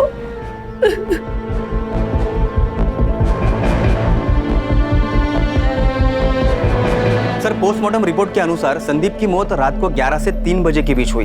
एक्सीडेंट? नहीं सर, आपने बिल्कुल ठीक कहा था। यहाँ सर के पीछे वार किया गया था सर, और सर बेहोशी की हालत में उसके ऊपर ट्रक चलाया गया। कौन कर सकता है ये सब? प्रिया, मकरन या फिर डॉक्टर राजा अठावले? सर, संदीप के कॉल लोकेशन के हिसाब से वो मर्डर वाले दिन रात को 9:30 बजे अपने घर से निकला था और डॉक्टर राजा के क्लिनिक गया था। तब से उसका फोन स्विच ऑफ है। इसका मतलब सर जो कुछ भी हुआ है वो सुनसान सड़क और क्लिनिक के बीच हुआ है। सुतार, कुछ ज्यादा ही शरीफ नहीं है देव मानुस। एक औरत इसके खिलाफ कंप्लेन करती है, संदीप की मौत इसके क्लिनिक की ओर इशारा करती है। सर, ऐसे साधु संत बाबा बहुत देखे हैं मैंने जिंदगी में। एक बुरा काम छुपाने के लिए 10 अच्छा काम करेंगे। सर, अगर ये दोषी हुआ ना तो सबसे पहले इसको मैं ही मारूंगा सर। मैं मारूंगा? आपको लगता है संदीप को मैंने मारा? हो सकता है। उस दिन रात 10 बजे संदीप आपकी डिस्पेंसरी के आसपास था, फोन भी यहीं बंद हुआ। जो कुछ हुआ यहीं हुआ। देखिए, मेरा क्लिनिक मार्केट के बीचों बीच, और जहां तक मेरी बात है, मैं लगभग रात को 9:40 पर एक पेशेंट विजिट पे गया था। पेशेंट का नाम? शोभा वैद्य।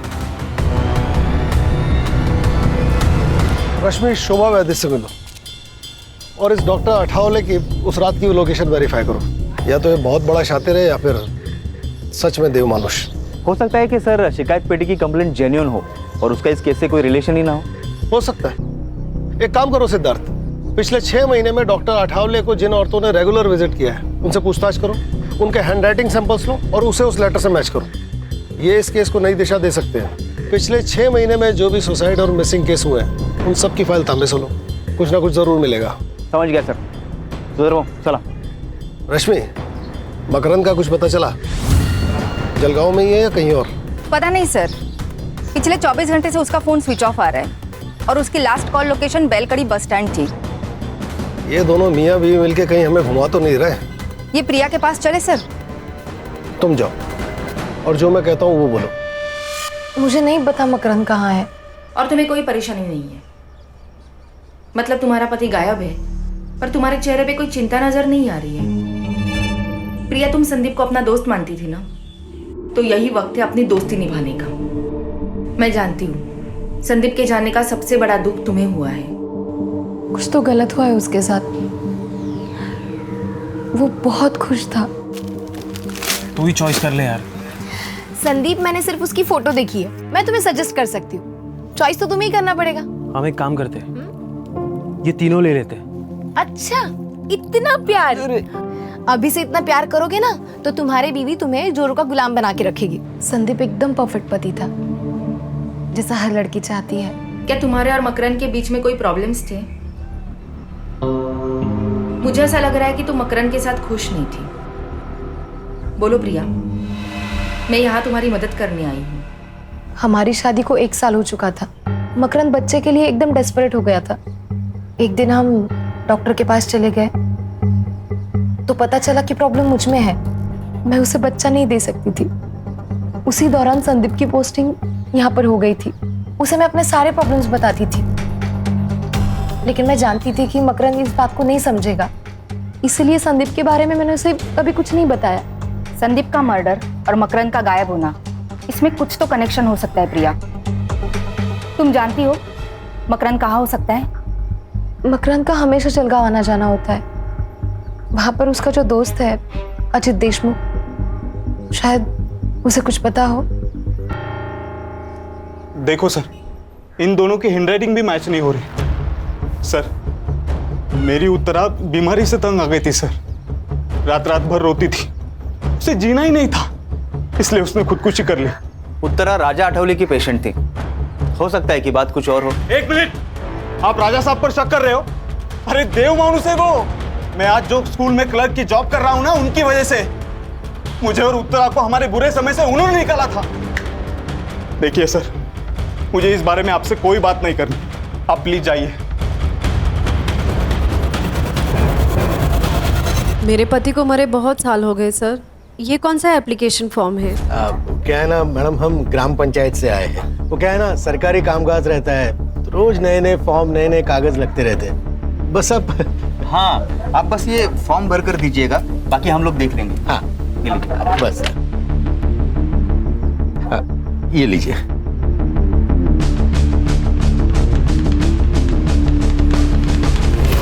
सर, मकरंद से बात हुई और वो उसका दोस्त अजित देशमुख, उससे भी बात हुई। वो दोनों साथ में ही थे। मैंने मकरंद को बुला लिया है, कल वो पुलिस स्टेशन आ जाएगा। अरे बैठ ना मकरन. सुधर भाऊ दांड का घ्या जरा आपलं. आलो क्या रे हाँ 3 दिवसापासून फोन बंद करून बसलायस. तेरे को क्या लगा तू फोन बंद करके बैठेगा तो तेरे को हम भूल जाएंगे. हाँ तेरे को पकड़ नहीं पाएंगे. बोल. सच सच बता, क्यों भागा था घर से? क्या करता मैं उस घर में रहकर? मुझे उस प्रिया की शक्ल भी नहीं देखनी थी. उसने धोखा दिया है मुझे और मेरी फैमिली को. मतलब? प्रिया कंसीव नहीं कर पा रही थी, इसलिए हम डॉक्टर के पास गए. स्कैन किया, जब मैंने रिपोर्ट देखी तो मैं पागल हो गया था. इतना बड़ा धोखा. हाँ तेरे पास यूट्रस ही नहीं है तो बच्चा कैसे होगा? ये क्या कह रहे हो आप? मुझे कुछ समझ नहीं आ रहा है. 2 साल पहले ही तेरा यूटेरस निकाल दिया और तू कहती है तुझे कुछ भी पता नहीं. पागल समझा है मुझे? जानवर हूं मैं जो तेरे बाप ने मेरे सामने ये मांस का टुकड़ा डाल दिया. ना तो पूरी बीवी कहने लायक है ना पूरी औरत.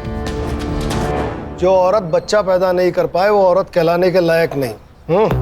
तो जैसे लोगों के लिए अलग अस्पताल होना चाहिए, इलाज की जरूरत तुझे है. देखिए सर, ये सारी बातें है ना आपकी शहर में ठीक है, लेकिन हमारे यहाँ शादी के बाद अगर बच्चा ना हो तो वो शादी नहीं मानी जाती. अच्छा, तो अधूरी शादी को पूरा करने के लिए अफेयर किया तूने? क्या बकवास कर रहे हो आप? ये सब अरे सर रहने दीजिए. अरे मैं देखता हूँ ना इसे. अरे बकना आगे और उसके बाद उल्टा जवाब दिया ना समझ लेना. बताता हूँ. प्रिया से दूर रहने के लिए मैं मेरे दोस्त अजीत के पास सातारा में रहने गया. वहाँ मेरी मुलाकात अजीत की बहन कविता से हुई. हम दोनों एक दूसरे से प्यार करने लगे और हमने शादी करने का फैसला किया. मुझे प्रिया से और प्रिया की फैमिली से कोई दुश्मनी नहीं है. बस मुझे खुश रहना है. तू जानता था संदीप और प्रिया की दोस्ती के बारे में? अगर मुझे उन दोनों पर शक होता तो सबसे पहले मैं प्रिया को मार देता, संदीप को नहीं, क्योंकि प्रिया ने मुझे फंसाया है, संदीप ने नहीं. अगर उन दोनों में कुछ होता भी ना तो सबसे बड़ी खुशी मुझे होती. जान तो छुट्टी उस प्रिया से. ठीक है जा. और सुन, कितना भी जरूरी काम हो, बेल कड़ी छोड़ के जाने की गलती मत करना. ठीक है सर. मकरन सच कह रहा है. मैंने उसकी जिंदगी खराब की है, लेकिन मुझे सच में नहीं पता था कि मेरा गर्भाशय निकाला गया है. तुम जानती हो ये मुमकिन नहीं है. मतलब तुम्हारा ऑपरेशन हुआ और तुम्हें पता ही नहीं चला? वो मैं प्रेग्नेंट थी. आई वॉज रेप्ड और मेरा बलात्कार करने वाला कोई और नहीं था, मेरा बाप डॉक्टर राजा अठवले. बाबा के गुजर जाने के बाद हमारी हालत बहुत खराब थी. मैं सिर्फ 14 साल की थी और नीता 10 साल की. हमारे खातिर आई ने दूसरी शादी की, लेकिन एक रात मैंने देखा वो डॉक्टर मेरी आई के साथ बलात्कार कर रहा था. एक मिनट, बलात्कार? हाँ, वो आदमी राक्षस से कम नहीं है. सेक्स के लिए पागल है वो. मेरी आई को तकलीफ में देखकर उसे मजा आता था. तुम्हारी माँ को ये सब पता था? हाँ, और फिर भी वो चुप रही. मुझे पता है ये सब बहुत गलत है, पर अगर डॉक्टर साहब ना होते तो हम किसी रोड पे खड़े होते और आता जाता हर कोई तुम्हारी इज्जत से खेलता. यहाँ पे तो बस एक ही भी तुझे पुढे हाथ जोड़ते. किसी से कुछ मत कहना, कुछ मत कहना. फिर 2 साल मेरे साथ ये रोज होता रहा. जब मैं प्रेग्नेंट हुई तो आई ने मेरे अबॉर्शन के साथ मेरा गर्भाशय में निकलवा दिया. और ये बात मुझे मकरन से पता चली. बहुत गुस्सा आया था मुझे. क्यों आई, क्यों? मुझे लगा था शादी के बाद मेरी तकलीफ कम हो जाएगी, लेकिन तूने मेरी शादी भी तोड़ दी. मकरन मुझसे अलग होना चाहता है, मैं क्या करूं? हाँ, फिर से तेरे पास आके रहूं और बार बार तेरा पति मेरा रेप करे. यही चाहती है ना तू? यही चाहती है ना?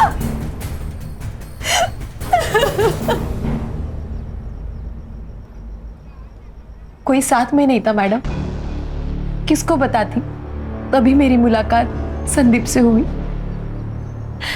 मैं उसे सब कुछ बताती थी, उसी के सामने रोती थी। चुप रहकर कुछ नहीं मिलेगा प्रिया, तुम्हें बोलना पड़ेगा। सब खत्म हो जाएगा संदीप। तो अब क्या ठीक चल रहा है प्रिया? देखो, अगर तुम ऑफिशियल रेप की कंप्लेंट नहीं डालोगे तो मुझे ये केस अपने हिसाब से हैंडल करना पड़ेगा। और कुछ भी हो जाए, मैं तुम्हें इंसाफ दिलवा कर ही रहूंगा।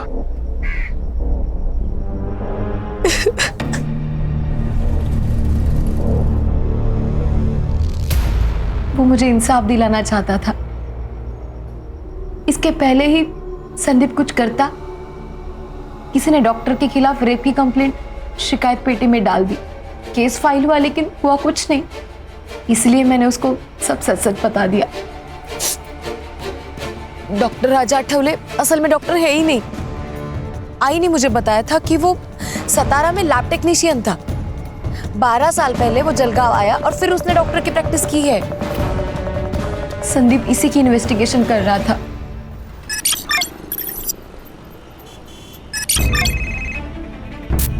हाँ बोलो सुतार। सर, शिकायत पेटी की हैंडराइटिंग मैच हो गई सर। किसके साथ? शोभा वैद्य, जिससे मिलने उस रात राजा आठवले गया था। कभी कभी ऐसे लगता है कि मैं उसे ये बात नहीं बताती तो शायद आज संदीप जिंदा होता। ये सब कुछ मेरी वजह से ही हुआ है। सब कुछ मेरी वजह से। सही थे सर, आप बहुत शातिर कौवा है ये। साधूच्या वेशात राक्षस है। अब इस राक्षस के उद्धार का वक्त आ गया सुतार। पक्के सबूत जुटाओ इसके खिलाफ, फिर निकालेंगे इसकी बारात पूरे शहर में। सुतार, पता लगाओ अभी इसका टारगेट कौन है, किसका इलाज चल रहा है वहां फिलहाल। रश्मि, अगर संदीप को यह पता था कि यह डॉक्टर फेक है तो उसने इसके खिलाफ मेडिकल काउंसिल में कांटेक्ट किया होगा। पता लगाओ। Yes sir. हैंडराइटिंग के बारे में कुछ पता चला? अपने हैंडराइटिंग एक्सपर्ट उस पर काम कर रहे हैं, वो भी मिल जाएगी सर। टाइम नहीं है। अगर सबूत मिलने से पहले डॉक्टर गायब हो गया तुम सबको गायब कर दूंगा। आप लोग यहाँ सब गप्पे मार रहे हैं, मेरी बेटी की शादी है। तांबे बहू, ये मिठाई पूरे पुलिस स्टेशन को बांट दो। बड़े साहब नमस्कार, मेरे संदीप की शादी का कार्ड है, लीजिए। पूरे परिवार के साथ आना है, कोई भी बहाना नहीं चलेगा। नितिन साहब, एक दिन पूरे पुलिस स्टेशन को छुट्टी, और एक दिन पुलिस स्टेशन को छुट्टी दी तो कोई पहाड़ नहीं टूटने वाला। आप सब लोग ना शादी में आना। और संदीप भी ना कहाँ चला गया पता नहीं, सारे काम मुझे करने पड़ रहे। ए साधना, तू पढ़िएगा लगना ला। सर ये कुछ ज्यादा ही नहीं हो रहा है सर। इनके दिमाग से वो सदमा निकालना होगा, नहीं तो बेचारी सारी जिंदगी भर संदीप का इंतजार करती रहेगी वो। सर, इन्होंने तो अभी तक संदीप की बॉडी भी क्लेम नहीं की है।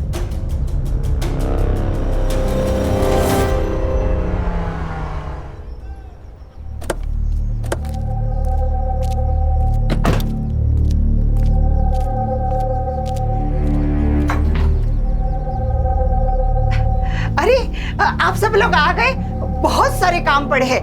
मुझे ना खाना बनाने वाले के पास भी जाना है। और तांबे बहू, शादी के दिन आपको ही गाड़ी सजानी है। हाँ, और ना क्या मैं लाल बत्ती की पुलिस की गाड़ी में थोड़ी ना मैं बहू को लेके आऊंगी। आप दोनों को काम करने के लिए आना है। अरे तुम इथे क्या उबे आहात? हाँ, ये तो सो रहा है। संदीप का एक्सीडेंट हो गया, वो बच नहीं सका। बड़े सब क्या बोल रहे हैं? ये तो सो रहा है। संदीप अब नहीं रहा काकी, आखिरी बार उसका चेहरा देख लीजिए।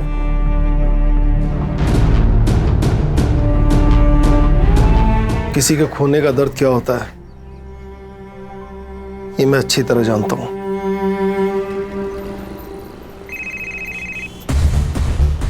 हाँ बोलो सुतार। सर, शिकायत पेटी की हैंडराइटिंग मैच हो गई सर। किसके साथ? शोभा वैद्य, जिससे मिलने उस रात राजा आठवले गया था। तुम्हारी हैंडराइटिंग इस लेटर से मैच हो रही है जिसमें तुमने लिखा है कि देव मानुस ने तुम्हारा बलात्कार किया है।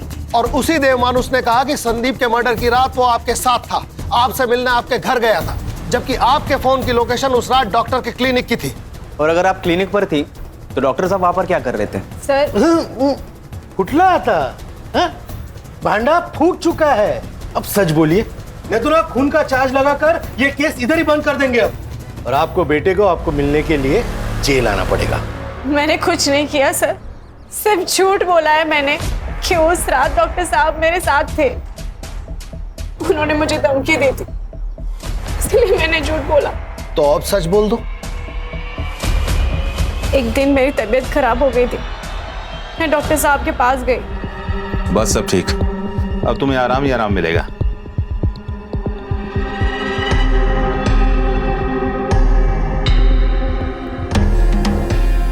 उसके बाद ये हर रोज होता रहा। तो तुमने पुलिस स्टेशन आके कंप्लेंट क्यों नहीं की? हमारी हालत बहुत खराब थी, मैं खाने तक को पैसे नहीं थे। डॉक्टर साहब आते, मुझे पैसे देते थे, और उसके बाद मुझे अपने आप से घिन आने लगी। मुझे ये सब बंद करना था सर, इसीलिए मैंने शिकायत पेटी में चिट्ठी डाल दी। तो जब पुलिस आपके दरवाजे आई तो सच क्यों नहीं बोला? डर गई थी सर मैं कि अगले दिन अगर डॉक्टर साहब छूट के आ जाते तो वो मुझे भी मार डालते। मुझे भी? मतलब? उस रात डॉक्टर साहब ने मुझे क्लिनिक बुलाया था, वहां संदीप सर भी आए थे। डॉक्टर का धर्म होता है जिंदगी देना, जिंदगी लेना नहीं। पर ये तू नहीं समझ पाएगा, क्योंकि तू डॉक्टर है ही नहीं।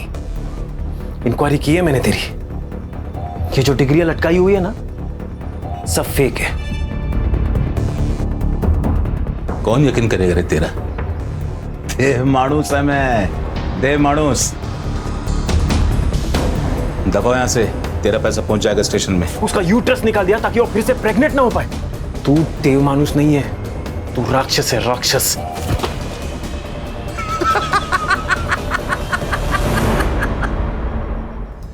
कुछ भी नहीं कर पाएगा रे तू। पिछले 12 सालों से खेल खेलता आ रहा है मैं, राजा ठावले, समझा क्या? अगर ऐसा ही है ना, तो तुझे जिंदा रखना सबसे बड़ी गलती होगी। क्यों डर रही है? अरे हमारा नहीं है, बेहोश हुआ है बस।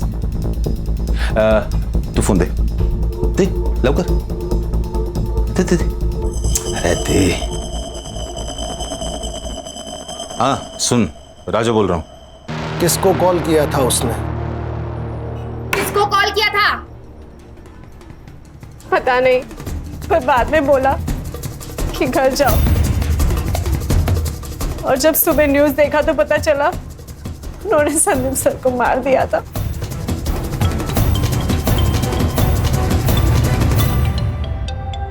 उठाओ, लाउड स्पीकर पे लो। क्लिनिक पर अभी कोई नहीं है, जल्दी आ जाओ अभी तुरंत। चलो उठा के लाते हैं इस देव मानुस को। सर इसको ना मैं ही मारूंगा।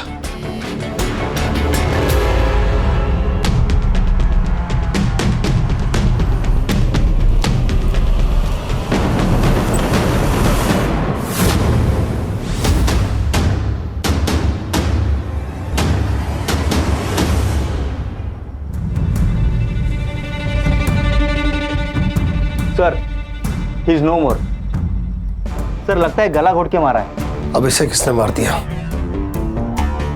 हर चीज जगह पर है। इसे जिसने मारा है वो जानता था कि शोभा के बयान के हिसाब से संदीप को इन्हीं में से किसी एक ट्रॉफी से मारा गया है। इन ट्रॉफीज को फॉरेंसिक के लिए भेजो Sutar. Yes sir. Sir Raja ने शोभा को कॉल किया था, और उसके 2 मिनट बाद इस सेल पर और एक फोन आया था। किसका? मकरंद का। हेलो, ओके ठीक है सर। ये देखिए, राजा ने उस रात शोभा के फोन से मकरंद के दोस्त अजित को कॉल किया था। इस मकरंद के फोन को ट्रेस पे डालो। सुधार, बॉडी को पोस्टमार्टम के लिए भेजो। उस रात राजा ने शोभा के फोन से अजीत को फोन किया। अजीत का फोन मकरंद ने उठाया क्योंकि अजीत और मकरंद दोनों साथ थे, और मकरंद यहां उसकी मदद करने आ गया। सर, मकरंद की लोकेशन मिल गई है। चल। ठीक हो?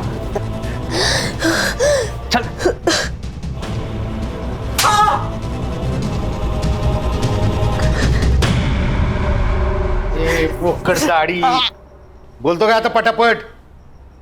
मैंने और कविता ने शादी करने का फैसला ले लिया था, लेकिन मेरा बिजनेस ही अच्छा नहीं चल रहा था और ये बात अजीत को पता थी। उसने तो मेरे सामने शर्त ही रख दी थी, अगर मेरी बहन के साथ शादी करना चाहते हो तो तुम्हें 25 लाख रुपए जुटाने पड़ेंगे। मैंने तो टेंशन के मारे घर ही जाना छोड़ दिया था, लेकिन मुझे प्रिया का कॉल आया था। उसने मुझे बताया कि डॉक्टर साहब ने उसके साथ जबरदस्ती की थी और उसी की वजह से वो प्रेग्नेंट हुई थी। लेकिन ये बात जब डॉक्टर को पता चली तो उसने उसका यूट्रस ही निकाल दिया था। लेकिन ये सारी बातें सुनकर मेरे दिमाग में पैसा कमाने का रास्ता नजर आया। मेरा बलात्कार करने वाला कोई और नहीं था, मेरा बाप डॉक्टर राजा अठावले। अच्छा हुआ ना मैं कॉल रिकॉर्ड करता हूँ, नहीं तो ये एटीएम कार्ड मेरे हाथ में कैसे लगता। अब जब जब मैं बोलूं तब तब मुझे पैसे देते रहना। नहीं, टेंशन की कोई बात नहीं है, मैं किसी को कुछ नहीं बताऊंगा। लेकिन हाँ, अगर मुझे पैसे नहीं मिले तो ये ऑडियो क्लिप वायरल हो जाएगी, फिर तुम और तुम्हारी बेटी दोनों मिलकर खुदकुशी करना। हर महीने मुझे पैसे मिलते रहे और मैं जुटाता रहा।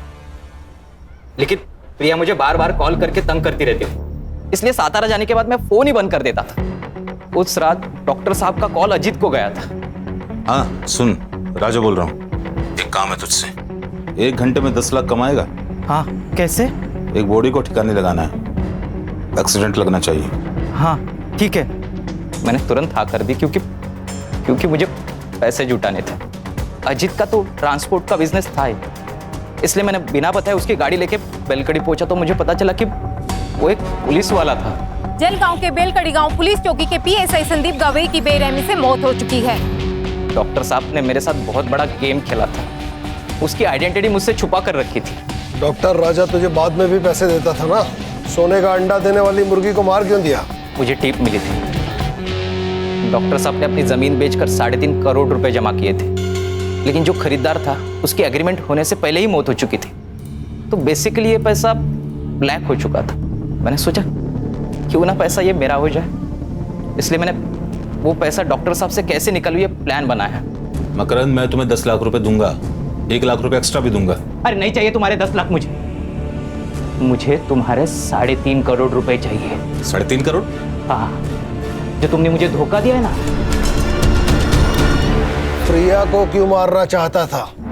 डॉक्टर साहब की मौत की तलवार मेरे सर पर हमेशा रहती थी, इसलिए उन दोनों को मारकर उनकी मौत में सुसाइड बता देता और ऑडियो क्लिप वायरल करने के बाद ये बात साबित ही हो जाती, फिर मैं और कविता आराम से जिंदगी बिता पाती। बहुत सपने देखे तूने, बाकी के सपने अब जेल में देखना। कहा था ना तुझसे, तुझे इलाज की जरूरत है, तो जैसों का बस यही इलाज है। चल चल चल चल चल चल छोड़ दो, चल। इस केस में आरोपी मकरंद साठे को पीएसआई संदीप गवाई और राजा अठावले के मर्डर के। पूनम बेटा डरो मत, जैसे मुझे बताया था वैसे ही बताओ सब, बस यहाँ कैमरे में देख के बोलना। पूनम नाम है मेरा।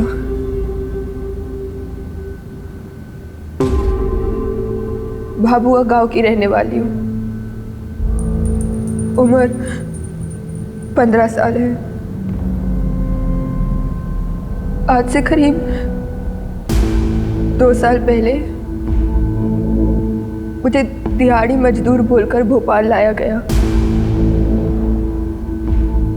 और यहाँ लाकर मुझसे गंदा काम कराया, वो भी जबरदस्ती।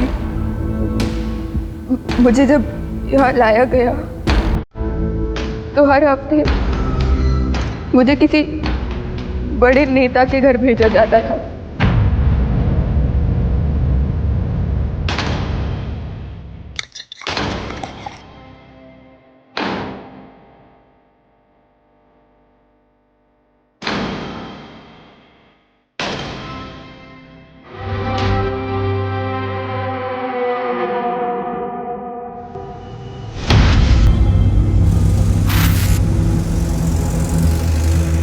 मम्मा, पापा कहाँ हैं? पापा इंदौर गए बेटा।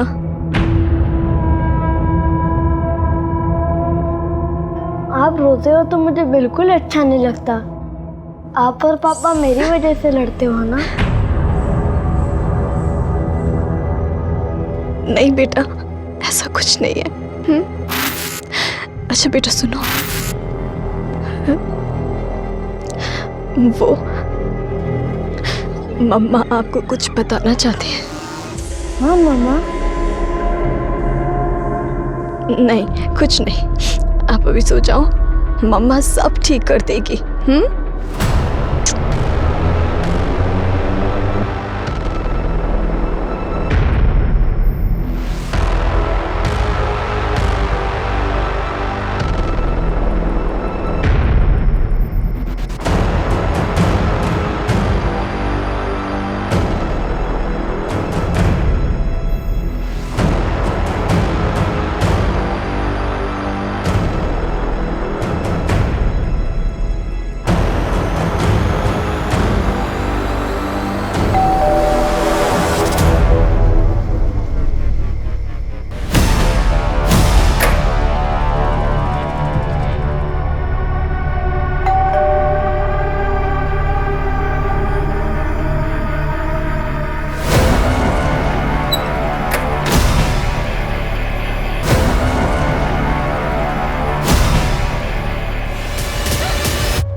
क्या हुआ? भाभी जी फोन नहीं उठा रही हैं क्या? सोए सोए झगड़ा हुआ है क्या? एनिवर्सरी आज हमारी। सुबह विश करना भूल गया। 13 साल हो गए शादी को। मतलब हर साल तो एनिवर्सरी बनती है ना, तो ऐसी खास बात क्या है? ये सब ना अंग्रेजों का किया धरा है। आलसी है सब के सब। काम धाम करना है नहीं, बस पार्टी करने का बहाना चाहिए उन्हें। अरे बेटा, क्या हुआ? किसके साथ आए हो? सर,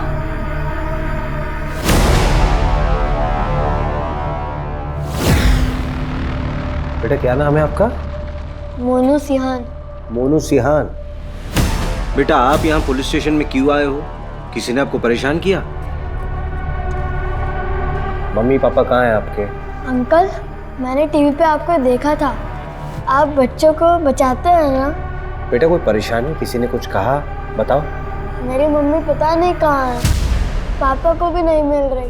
अंकल, आप उन्हें ढूंढो ना, प्लीज अंकल, उन्हें ढूंढो ना। हाँ बेटा, हम आपकी मम्मी को ढूंढ देंगे, आपके पास भेज देंगे, है ना? परेशान मत हो। पापा का नाम क्या है आपके? सुनील सिहान। सुनील सिहान? तुम्हारे पापा पुलिस में हैं? हाँ। तू जानता है? हाँ, बहुत अच्छे से। बोला जरा।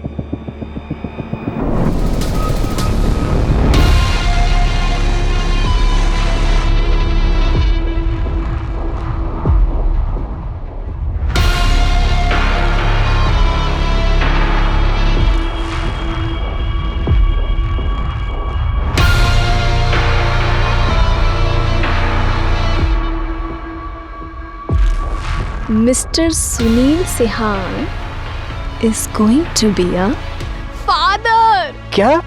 Yes.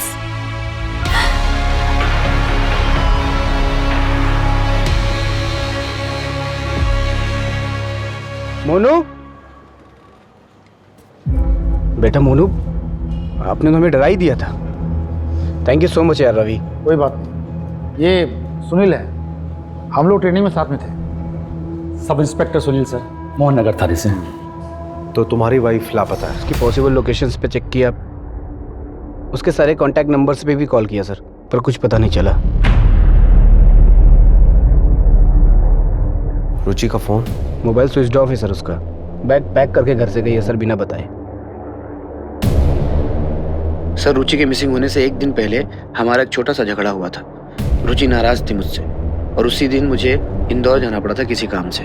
मोनू और वाइफ घर में अकेले थे। तुम मुझे जीने दोगे या नहीं जीने दोगे, बताओ मुझे। तुम बस अपना सोचो सुनील, मैं जो रोज घुट घुट के जी रही हूँ। वही कारण हो सकता है सर।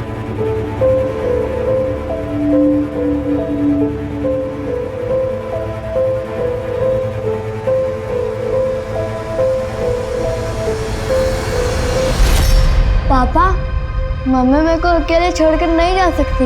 हाँ बेटा, आपने किसी को देखा था? कुछ याद आ रहा है? कुछ ऐसा हुआ हो? हाँ सर, मोनू जैसे सोकर उठा उसे पता चला रुचि घर पर नहीं है सर। मैंने मिसिंग की रिपोर्ट भी दर्ज कराई है सर। आपके पापा तो पुलिस वाले हैं, तो चिंता करने की बिल्कुल जरूरत नहीं है। मम्मी जल्दी घर आ जाएंगी, ठीक है? सॉरी सर, आपको परेशान किया। It's okay. बेचारी की मम्मी खो गई, परेशान तो होना जायज़ है। Thank you sir, thank you.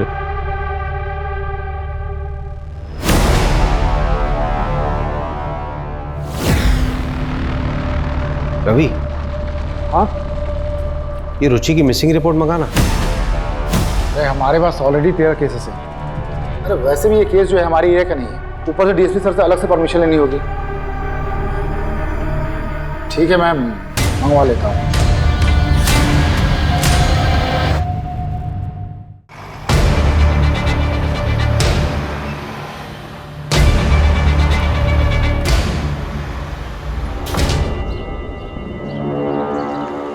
Sunil की वाइफ का केस है तो सुनील ने केस में काम बहुत अच्छा किया है। नेबर्स की स्टेटमेंट, रुचि के सारे दोस्तों की स्टेटमेंट है केस फाइल में। सुनील हमारी बैच का सबसे ब्राइट कैडेट था। आई एम श्योर वो अपनी वाइफ को ढूंढ निकालेगा।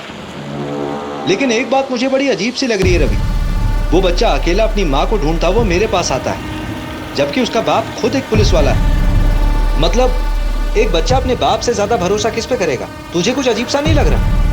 बात तो सही कह रहे हैं। देख यार, जहाँ तक डीएसपी साहब से परमिशन लेने की बात है मैं ले लूंगा। यार देख, हमारे पास 13 केस ऑलरेडी हैं, 14 आ जाएंगे तो क्या फर्क पड़ता है?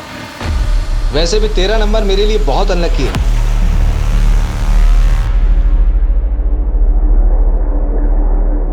मिश्रा जी, आज की रात आपको याद रहेगी। आपका सारा इंतजाम है। कैसा इंतजाम? इन्हें तो आप जानते ही होंगे, ताज़ा खबरों के एडिटर माही चड्डा। किस आदमी के बारे में बात कर रही है? वो आदमी तुझे, मुझे नहीं, इस पूरी कंपनी को गायब कर सकता है।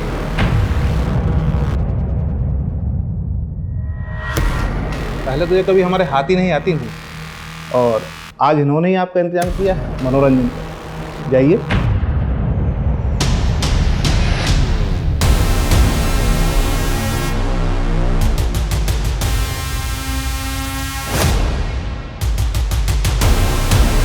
ये काम तुमने बहुत अच्छा किया। और जो 6 साल पहले जो रायता फैलाया था ना, वो लड़की आज तक नहीं मिली है। आप टेंशन मत लीजिए, अब तक तो वो मर आ गई हो। We can't have unmarried pregnant women working for us. The reputation पर असर पड़ेगा। We can't keep you anymore. Did you lie to us about your marriage? तो इस ऑफिस में क्या सिर्फ मैंने ही झूठ बोला है? तुमने नहीं कहा था कि Jitesh Rajak scandal on air जाएगा? मुझे किसी, लेकिन कहाँ गया वो? तुम्हारे लैपटॉप के रिसाइकिल बिन में। Enough. वो मैनेजमेंट का डिसीजन था। तुम्हें पता है how powerful he is? Our game will be over. और इस जॉब के टर्मिनेशन से my game will be over. Out, Ruchi. Please don't do this, Mahi. Mahi. I said out.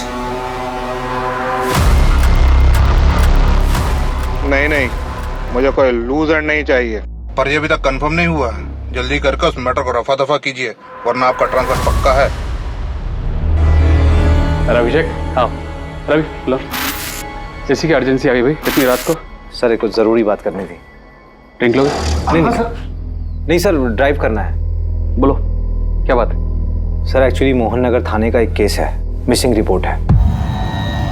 मैं इन्वेस्टिगेट करना चाहता हूँ। क्यों? तुम्हारे थाने में कम केसेस है क्या? और इसी केस में इंटरेस्टेड क्यों? दरअसल बात यह है ना कि बच्चे को उसकी माँ छोड़ के चली गई, और बच्चा अपनी माँ को ढूंढते ढूंढते इनके पास पहुंच गया। मेरी मम्मी पता नहीं कहाँ है, आप उन्हें ढूंढो ना। और वो लोग सर मिसिंग कंप्लेंट की तरह ही ट्रीट कर रहा है। मामला कुछ और लग रहा है। ऐसा क्यों लग रहा है तुमको? सर, मैंने पूरी केस फाइल को दोबारा गो थ्रू किया था, तो उसमें बहुत लूप होल्स मिले। सर, एक बार चांस दीजिए ना, मैं इन्वेस्टिगेट करता हूँ केस। मोहन नगर थाने में कौन देख रहा है केस? सर, वहाँ वो सुनील सिहान है, उसका जूनियर ही एक केस को हैंडल कर रहा है। और सर, सुनील सिहान की वाइफ ही मिसिंग है। कॉन्फ्लिक्ट ऑफ इंटरेस्ट तो होगा ना? ठीक है, आपस में कोलैबोरेट कर लो, मैं कल ऑर्डर पास करवा दूँ।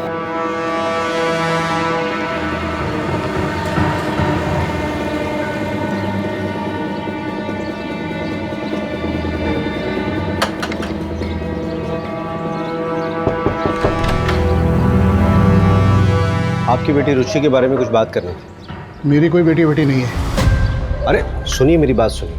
आपकी बेटी रुचि कई दिनों से लापता है, अपने पति और बच्चे को छोड़ के कहीं चली गई। एक तो वो सुनील उसका पति नहीं है, दोनों की शादी नहीं हुई है। और दूसरी बात, जिस लड़की ने कभी अपने माँ बाप का ध्यान नहीं रखा, अगर आज वो अपने बेटे को छोड़ के चली गई है तो उसमें कौन सी हैरानी वाली बात है। जाइए आप यहाँ से। अरे और तू बिन बिहाए पेट से है, गिरा दे बेटा इस बच्चे को। ये आप क्या कह रही हैं माँ? मैं सुनील से प्यार करती हूँ। ये मेरा और सुनील का बच्चा है। निकल जा मेरे घर से, आउट। मर गई तू हमारे लिए। जैसा आपको ठीक लगे पापा, पर मैं सुनील को नहीं छोड़ सकती। नहीं, रुचि की वजह से नहीं, सोसाइटी की वजह से। ऐसा क्या हो गया कि सिर्फ रुचि अपने रिश्ते में पीछे छूट गई? तो सुनील की जिंदगी में कोई फर्क ही नहीं पड़ा। प्रॉब्लम क्या है ना सर, हम सिर्फ विमेन एम्पावरमेंट की बातें करते हैं, लेकिन जब कोई औरत अपनी मर्जी से अपनी जिंदगी जीना शुरू करती है तो सबसे पहले प्रॉब्लम अपनों को ही होती है।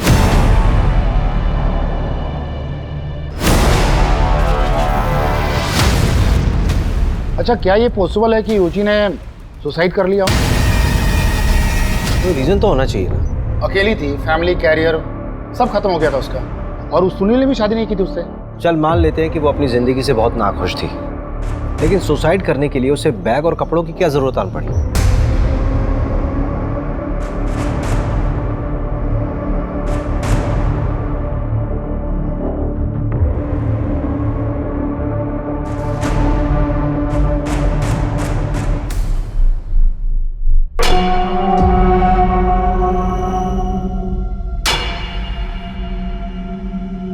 इस बार तू 2 दिन से रुका हुआ है, ये माल पार्टी को नहीं देना है क्या? पाजी, मेरा मालिक है ना, वो साला बड़ा कमीना है। उसने मेरा 2 महीने का पेमेंट अटका दिया। मैंने भी साले का 20 लाख का माल अटका कर रखा हुआ। अभी 1 घंटे भर पहले उसने पूरा पैसा अकाउंट में ट्रांसफर कर दिया। भाई तू है बहुत बड़ा कमीना, तुझसे बचकर रहना होगा रे भाई। ओ यार, तू मेरे लिए अच्छा है तो मैं तेरे लिए हलवा हूं, लेकिन साला मालिक बहुत कमीना है, उसके लिए तो मैं जलेबी हूँ, जलेबी। चलता हूँ।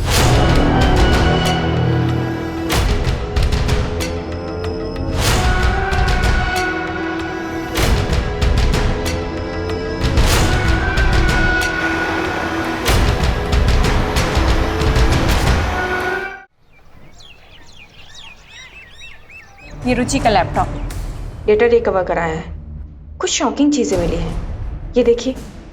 मुझे दिहाड़ी मजदूर बोलकर भोपाल लाया गया और यहाँ लाकर मुझसे गंदा काम कराया, वो भी जबरदस्ती।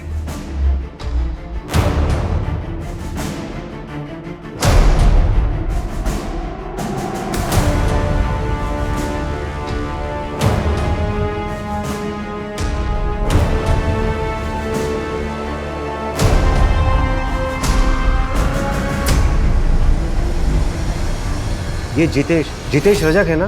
हाँ। इसका मतलब रुचि ने इस लीडर का स्टिंग किया था। ये तो बहुत बड़ा रैकेट लग रहा है।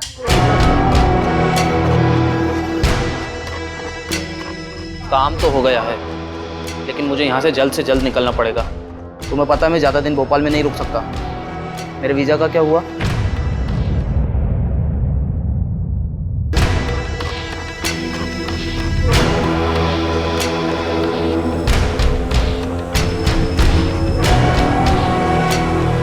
रुचि, तुम ठीक हो?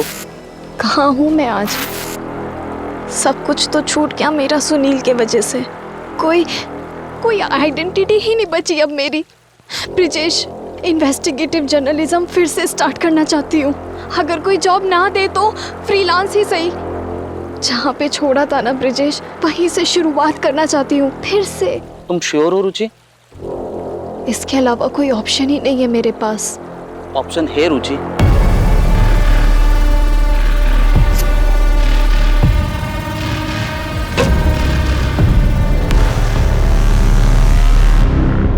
मैं नहीं जानता सर इसे, लेकिन रुचि के कॉल डिटेल्स में एक ब्रिजेश नाम के आदमी का कॉन्टैक्ट नंबर है सर। क्या?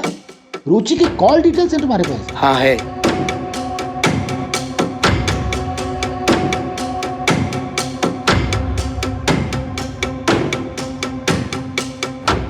जिसमें सबसे ज़्यादा उसी नंबर पे बात किया था रुचि ने। आपके पास ऐसा कोई प्रूफ है जिससे ये साबित हो सके कि जिस रात रुचि गायब हुई थी उस रात आप भोपाल में नहीं थे? आप मुझ पे ही शक कर रहे हैं सर। एक हस्बैंड होने के नाते मैं समझ सकता हूँ कि मैं भी शक के दायरे में हूँ, बट ट्रस्ट मी सर, मेरे लिए सबसे ज़्यादा ज़रूरी रुचि को ढूंढना है। और अगर आपको फिर भी भरोसा नहीं है तो मैं एक मिनट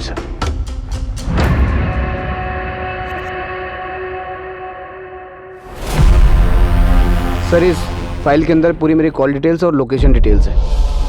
इसमें मेरी बैंक स्टेटमेंट भी है, आप चेक कर सकते हैं सर। और अगर आपका उससे भी मन ना भरे तो आप मेरी बीवी से बात कर सकते हैं। आपकी बीवी रुचि ना? रुचि नहीं सर, निकिता, मेरी लीगल वाइफ। सेम कास्ट होने की वजह से घर वालों ने ज़बरदस्ती मेरी शादी करवा दी थी। 3 दिन पहले ही निकिता ने मेरे थाने में अपने स्टेटमेंट दर्ज कराए हैं कि मैं उस रात इंदौर में था। निकिता, रुचि को इस बारे में पता था? रुचि और निकिता एक दूसरे के बारे में सब जानती थी, लेकिन आपस में कभी उन्होंने बात नहीं की थी। देखिए सर, अगर आप मेरी रुचि को ढूंढ सकते हैं तो ठीक है, वरना मैं खुद ढूंढ लूँगा। मैं कल सर मोनू को लेकर इंदौर जा रहा हूँ। अब ये मेरे और निकिता के साथ ही रहेगा। मैंने झूठ बोला तुम्हारे लिए पुलिस को, माफ किया तुम्हें। इसका मतलब ये नहीं कि इसे यहाँ लाकर रोज अपने धोखे की शक्ल दिखाओगे मुझे। यार निकिता कहाँ जाएगा ये? रुचि के मिलते ही मैं इसे वापस छोड़ आऊँगा। जाओ बेटा, वो आपका रूम है, वहाँ चले जाओ। इतना ग्रांटेड लोगे मुझे तो मैं सब सच बता दूंगी पुलिस को। जाओ बता दो। यार मैं ये ब्रिजेश के घर गया था, वो तो रुचि के लापता होने का अगले दिन से ही गायब। मैंने अपने स्तर पर पता किया कि रुचि और ब्रिजेश 6 साल पहले साथ में काम करते थे। इससे ज़्यादा मेरे हाथ भी कुछ नहीं लगा। स्ट्रेंज नहीं है कि ब्रिजेश और रुचि जो है दोनों एक ही वक्त पे लापता हो जाते हैं। देखिए यार, बुरा मत मानना, मुझे तो लगता है दोनों के बीच में नहीं, रुचि मेरे लिए लॉयल थी। यार ये रुचि जो है रेगुलर ब्रिजेश के टच में थी। उसने आज तक तुझे ब्रिजेश के बारे में कुछ नहीं बताया, फिर भी तू इतना श्योर कैसे हो सकता है?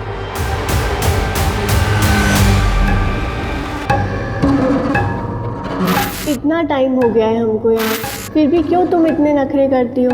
सब कुछ तो मिलता है हमें यहाँ। सब कुछ आज़ादी को छोड़ के हम इनके हाथों की कठपुतलियाँ बन के रह गए बस। और यहाँ लाकर मुझसे गंदा काम कराया। ये लोग जब चाहे ना हमें तोड़ के फेंक सकते कहीं भी। बात करती हूँ।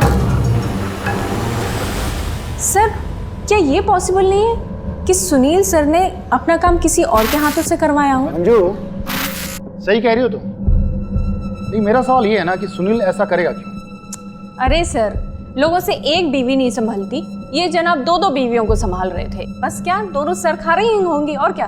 दोनों औरतें ना एक दूसरे को अच्छे से जानती थी, और सुनील जो है दोनों जगह पर ऐश कर रहा था। अरे ये प्रॉब्लम उनकी जिंदगी में थी ही नहीं, मोटिव कैसे बन सकती है? और जब हमें बॉडी मिली ही नहीं है तो मर्डर कैसे मान रहे हैं हम लोग? देखो भाई, वर्स्ट से वर्स्ट सिचुएशन भी देख लें तो क्राइम तो हुआ है, क्रिमिनल तो होगा ही ना। और जो भी होगा जब पकड़ा जाएगा तो सच्चाई सामने आ ही जाएगी। किसके चेहरे पे कितने फिल्टर लगे मालूम चल जाएगा। क्यों मंजू? अच्छा, मेरा ना एक और सवाल है। आप पूछना। ये रुचि और ब्रिजेश जो है होटल में ही क्यों मिलते थे? सवाल तो तेरा लाजमी है ना, लेकिन इस सवाल का जवाब ढूंढने के लिए पहले हमें उन दोनों को ढूंढना होगा। खैर तुम मुझे ये बताइए, ट्रक, होटल, फार्म हाउस का क्या हुआ? ऐसी ना बहुत सारी जगह हैं, घूमने जाएंगे ना तो सालों निकल जाएंगे इसमें। तो पहले अपना आलस छोड़, सब कुछ मिलेगा। ब्रिजेश के अलावा और भी चीजें ढूंढने के लिए चल काम पे लग जा। मिस्टर रजक का पीए बोल रहा हूँ, कहिए। जी मैं इंस्पेक्टर अभिषेक शर्मा बोल रहा हूँ, आरपी नगर थाने से। आप मुझे एमएलए साहब से मीटिंग फिक्स करनी थी। किस सिलसिले में? एक इन्वेस्टिगेशन है, एक औरत गायब हो गई एक्चुअली। रजक जी अभी बिजी हैं, आपका नंबर लगा देता हूँ, जब आएगा तो बता देंगे।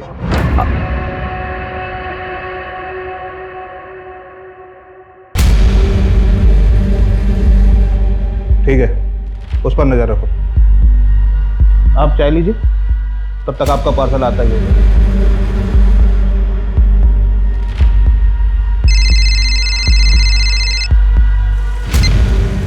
हाँ सर। अभिषेक, क्या करना चाहते हो तुम? एमएलए जितेश से पूछताछ का वारंट क्यों मांग रहे हो? सर रुचि ने एक स्टिंग ऑपरेशन किया था जितेश के ऊपर। सर मैं सिर्फ बातचीत करना चाहता हूँ उनसे। आप जानते हैं ऐसे तो मिलेगा नहीं बिना वारंट के। वो स्टिंग ऑपरेशन कॉन्क्रीट एविडेंस नहीं होता, और ये तुम भी अच्छे से जानते हो। कुछ कॉन्क्रीट लेके आओ, फिर बात करते हैं।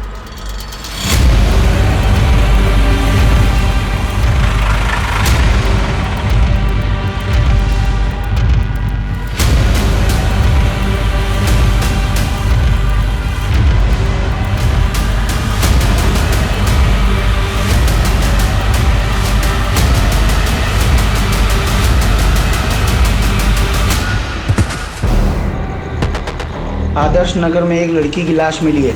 आरपी नगर थाने की पुलिस मौका वारदात पे पहुंचे।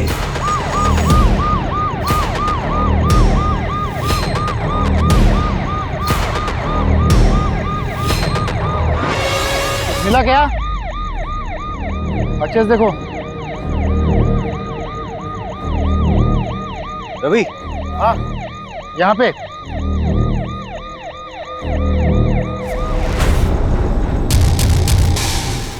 अरे सविता इधर आओ, जरा बाजू पर करो। क्राइम साइट पे दिखा ट्रक NH 146 से निकल रहा है।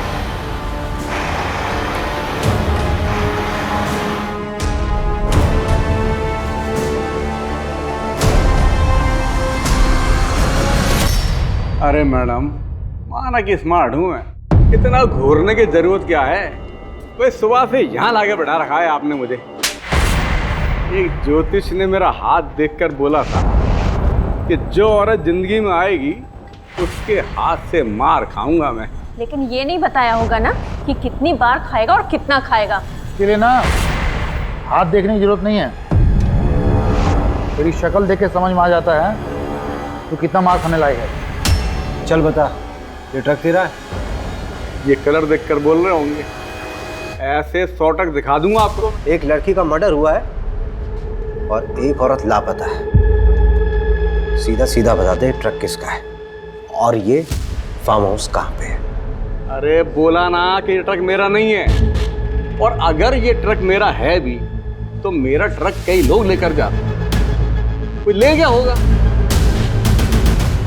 ट्रक के नंबर से धर्मकांटे में पता किया है, भोपाल से होशंगाबाद रूट है इसका। रेती ट्रांसफर का काम करता ही है।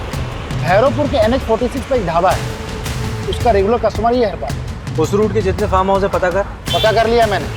होशंगाबाद में एक फार्म हाउस है, उसका ऑनर प्रसाद पालकर है। प्रसाद पालकर? ये तो वही है ना जिसका कॉलेज है। MLA जितेश का साला है ये, है ना? हाँ, बस एक बार DSP सर ना सर्च वारंट इशू करवा दें। आपको क्या लगता है ये रुचि यहाँ मिलेगी क्या? देखते हैं, पता चल ही जाएगा।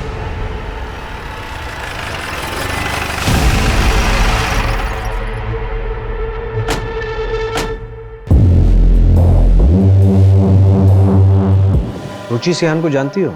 देखो सुप्रिया, हमें तुम्हारे साथ जो गलत हुआ उसका पता है। सुप्रिया, तुमसे पूछ रहा हूँ, रुचि सिहान को जानती हो? हाँ, और मेरा नाम पूनम है। पूनम बेटा, डरो मत। जैसे मुझे बताया था वैसे ही बताओ सब। बस यहाँ कैमरे में देख के बोलना। और यहाँ आकर मुझसे गंदा काम कराया गया। वो आदमी तुझे मुझे नहीं, इस पूरी कंपनी को गायब कर सकता है। चिल माही, मैं उसे देख लूंगी। उस वक्त रुचि दीदी ने मेरी मदद की थी। मैं उनका क्रेडिट कार्ड भी यूज़ करती हूँ। मुझे सच में नहीं पता कि वो कहाँ गई। बहुत दिनों से मेरी उनसे बात भी नहीं हुई। कभी कभी मिलने आया करती थी मुझसे, पर जब लास्ट टाइम आई थी ना तो काफ़ी टेंशन में थी वो। हाँ पूनम, बोलो, कैसा चल रहा है तुम्हारा कॉलेज? क्या बात है दीदी, आपके चेहरे से ही दिख रहा है कि आप बहुत टेंशन में हो। प्लीज़ बताओ। कोई टेंशन नहीं है। चलो मैं चलती हूँ, मुझे ना अशोक विहार के लिए निकलना है। और हाँ, किसी भी चीज़ की ज़रूरत पड़े तो मुझे बस एक कॉल कर देना। उन्होंने उस फाइल को अपनी जान से भी ज़्यादा संभाल कर रखा था। उस फाइल में क्या था बता सकती हो? नहीं, लेकिन उन्होंने ना उस फाइल को प्लास्टिक में रैप करके रखा हुआ था। कौन सी तारीख थी? 11 फरवरी, क्योंकि 12 फरवरी को मुझे कॉलेज में फीस सबमिट करनी थी, वो वही देने के लिए आई थी। 11 फरवरी की रात को ही रुचि गायब हुई थी। सर, रुचि दीदी? हम उसको ढूंढने की पूरी कोशिश कर रहे हैं। जैसे कुछ मालूम चलेगा आपको खबर देंगे। सर, आपसे एक रिक्वेस्ट कर सकती हूँ? हाँ बोलो ना। आप प्लीज़ मेरे बारे में किसी को बताइएगा मत। 6 साल पहले जब मैं उस रैकेट से भागी थी तब रुचि दीदी ने मेरी मदद की थी। चिंता मत करिए, किसी को नहीं बताएंगे। और अगर किसी भी तरह की हेल्प की ज़रूरत हो तो मुझे डायरेक्ट कॉल करना। अरे मंजू। हाँ बोलो मंजू। अशोक विहार में एक होटल है सर, मीनाक्षी नाम का। उसका बोर्ड वो ब्रिजेश और रुचि वाली फोटो से मिलता है। इसका मतलब ब्रिजेश वहीं मिलेगा? मिल सकता नहीं सर, मिल गया है, उठा लिया ऑलरेडी मैंने। बस आप लोग यहाँ पर आ जाइए, क्या पता हमें रुचि का पता लग जाए। राजत जी आप चिंता मत करिए, आपका माल पहुंच जाएगा। और हाँ, इस बार कुछ स्पेशल है आपके लिए।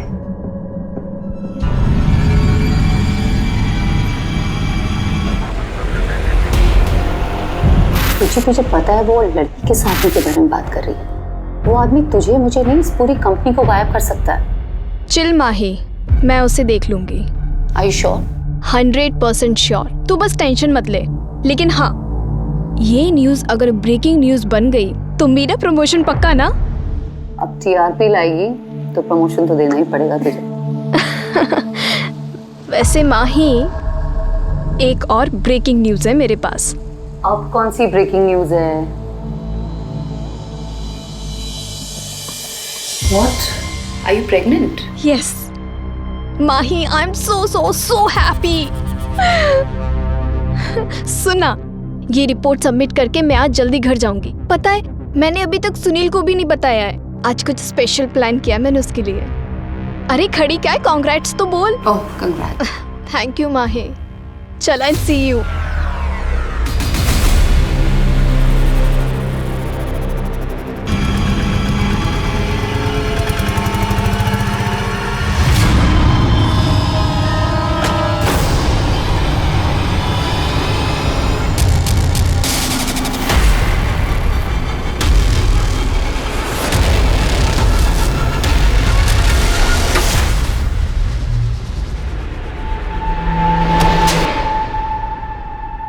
तूने बोला कि 11 फरवरी को तू रुचि से मिला ही नहीं, और वो तो तेरे रूम पे आई थी।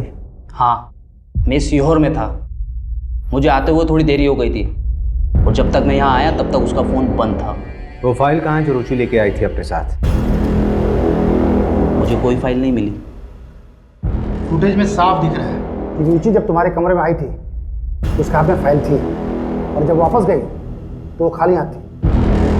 सच में मुझे कोई फाइल नहीं मिली। अच्छा एक बात बता, किसी दूसरी औरत के साथ तू होटल में क्या करता था?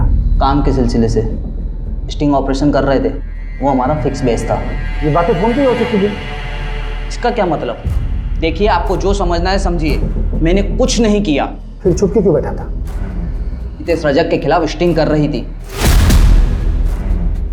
उन लोगों ने पक्का उसके साथ कुछ गलत किया। मुझे डर था कि मेरे साथ भी कुछ गलत कर देंगे। कहाँ पे रखा लड़कियों को उन्होंने?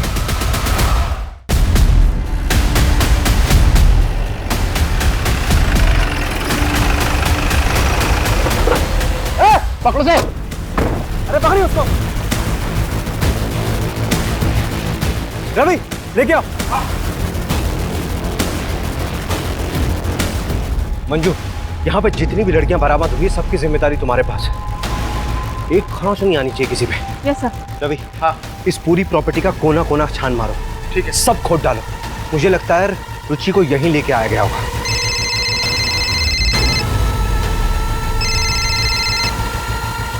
सर।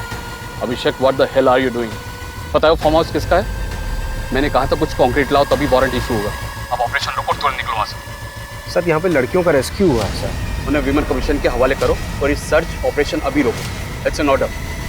ठीक है सर। अब क्या करना है? करना क्या है? सर्च करेंगे।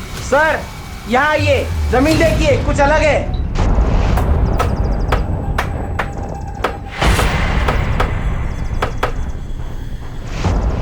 रुको रुको रुको।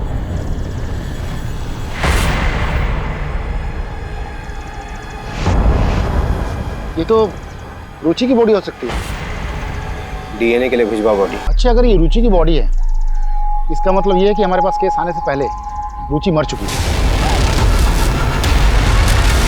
ये सब मुझे क्यों दिखा रहे हैं? सोशल मीडिया पे डालिए, अच्छे व्यूज मिलेंगे। और आप जिस फार्म हाउस की बात कर रहे हैं उससे मेरा क्या लेना देना? देखिए, मैंने जो आपको वीडियो दिखाई है रुचि के लैपटॉप से मिली है हमें। ट्रैफिकिंग के दौरान एक लड़की की मौत हुई थी, उससे पहले उसका रेप हुआ था। ये बात रुचि अच्छे से जानती थी। जो लड़की मरी थी उसकी पोस्टमार्टम रिपोर्ट बदली गई है, उसमें रेप का जिक्र ही नहीं है। बॉलीवुड फिल्में कम देखा करें। वो बेचारी लड़की से मेरा क्या लेना देना?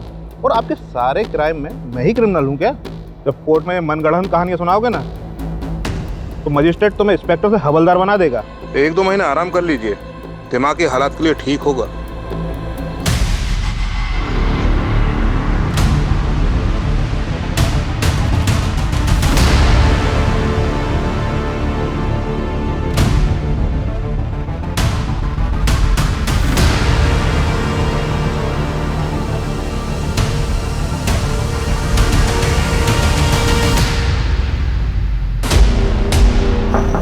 मैं कमी सर?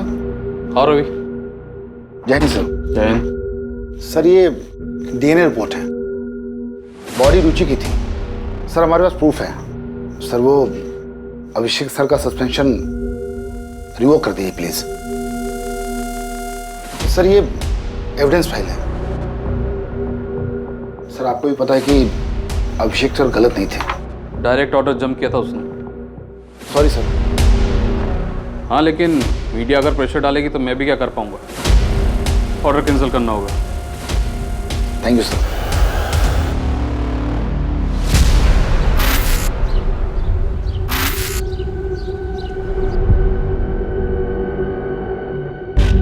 जा कहाँ रहे हैं? पहले गाड़ी में तो बैठो, आइए।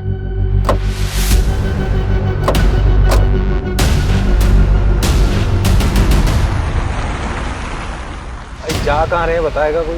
तो पहुंचेंगे तो देख लीजिएगा। क्या फालतू का सस्पेंस मत बनाए।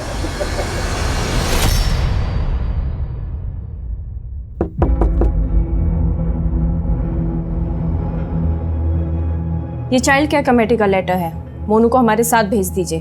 हाँ हाँ ले जाइए, मुझे चाहिए भी नहीं है बच्चा इस घर में। सब क्या हो रहा है रवि? क्या बात है? सुनील, बच्चे की नानी को कस्टडी मिल गई है। बात हो चुकी है, प्रोटेक्टिव कस्टडी में लेने का ऑर्डर है हमारे पास।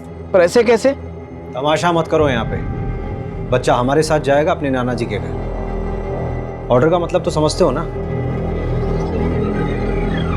1 मिनट। क्या हुआ बेटा? कुछ भूल गया।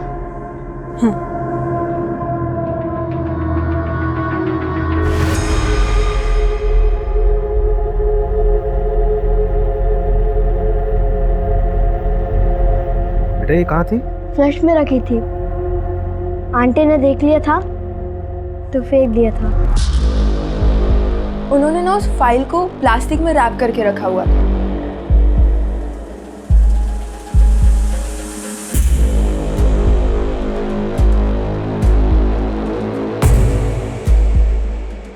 अब बताइए कहाँ चलेंगे?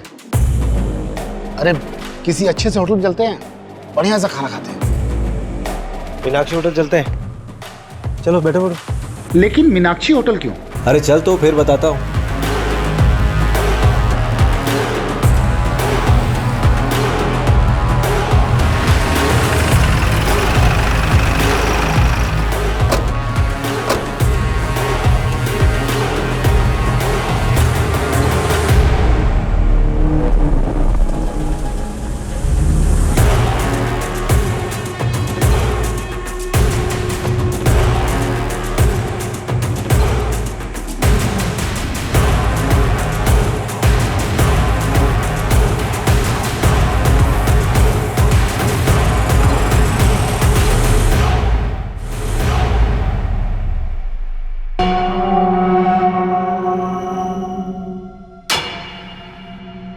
गाड़ी में है लैपटॉप।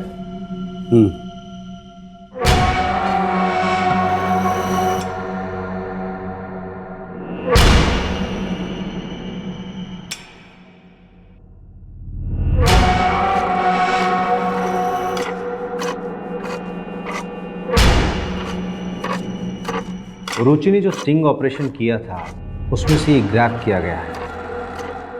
ये तुम ही हो?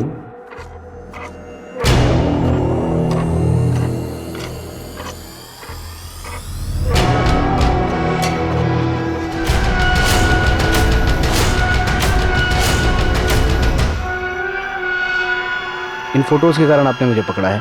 हाँ, ये मैं ही हूँ। पर इससे ये साबित कहाँ होता है कि रुचि को मैंने मारा है। तुमने जिस रेप विक्टिम के केस को दबाया था उसकी 2 डीएनए रिपोर्ट तैयार हुई थी। एक तो सही वाली डीएनए रिपोर्ट और एक नकली डीएनए रिपोर्ट। इस नकली वाली रिपोर्ट पे तुम्हारे साइन है क्योंकि तुम उस नेताजी जितेश को बचाना चाहते थे और ये बात रुचि को मालूम चल गई थी, इसीलिए तुमने उसे मार दिया।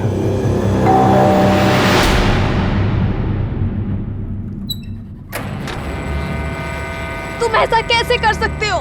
मैंने देखा था आज तुम्हें माँ, तुम उस एमएलए जितेश से पैसे ले रहे थे।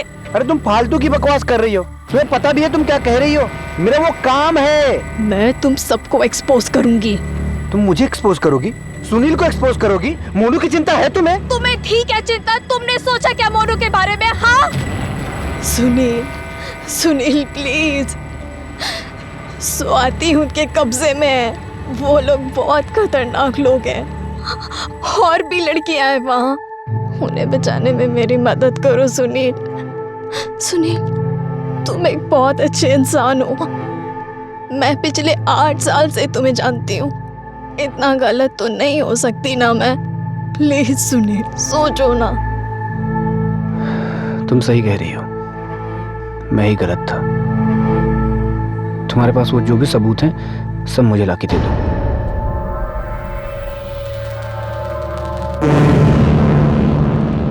सबूत तो नहीं है, लेकिन मैं कोशिश करती हूँ।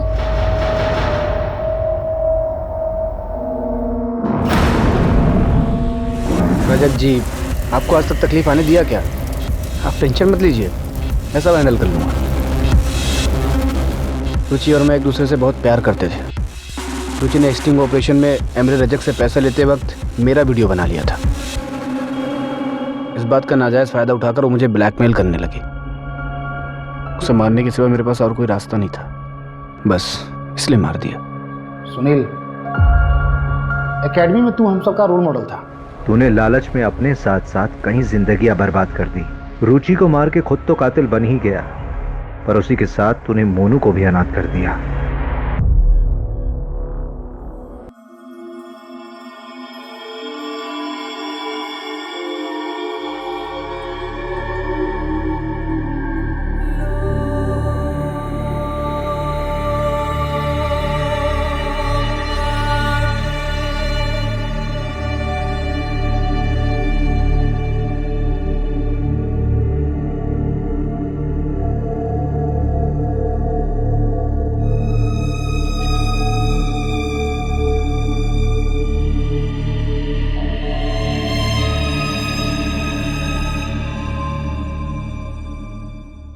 क्राइम पेट्रोल्स के और भी दिलचस्प कहानी देखने के लिए हमारे चैनल को सब्सक्राइब करें और बेल आइकॉन दबाना न भूलें।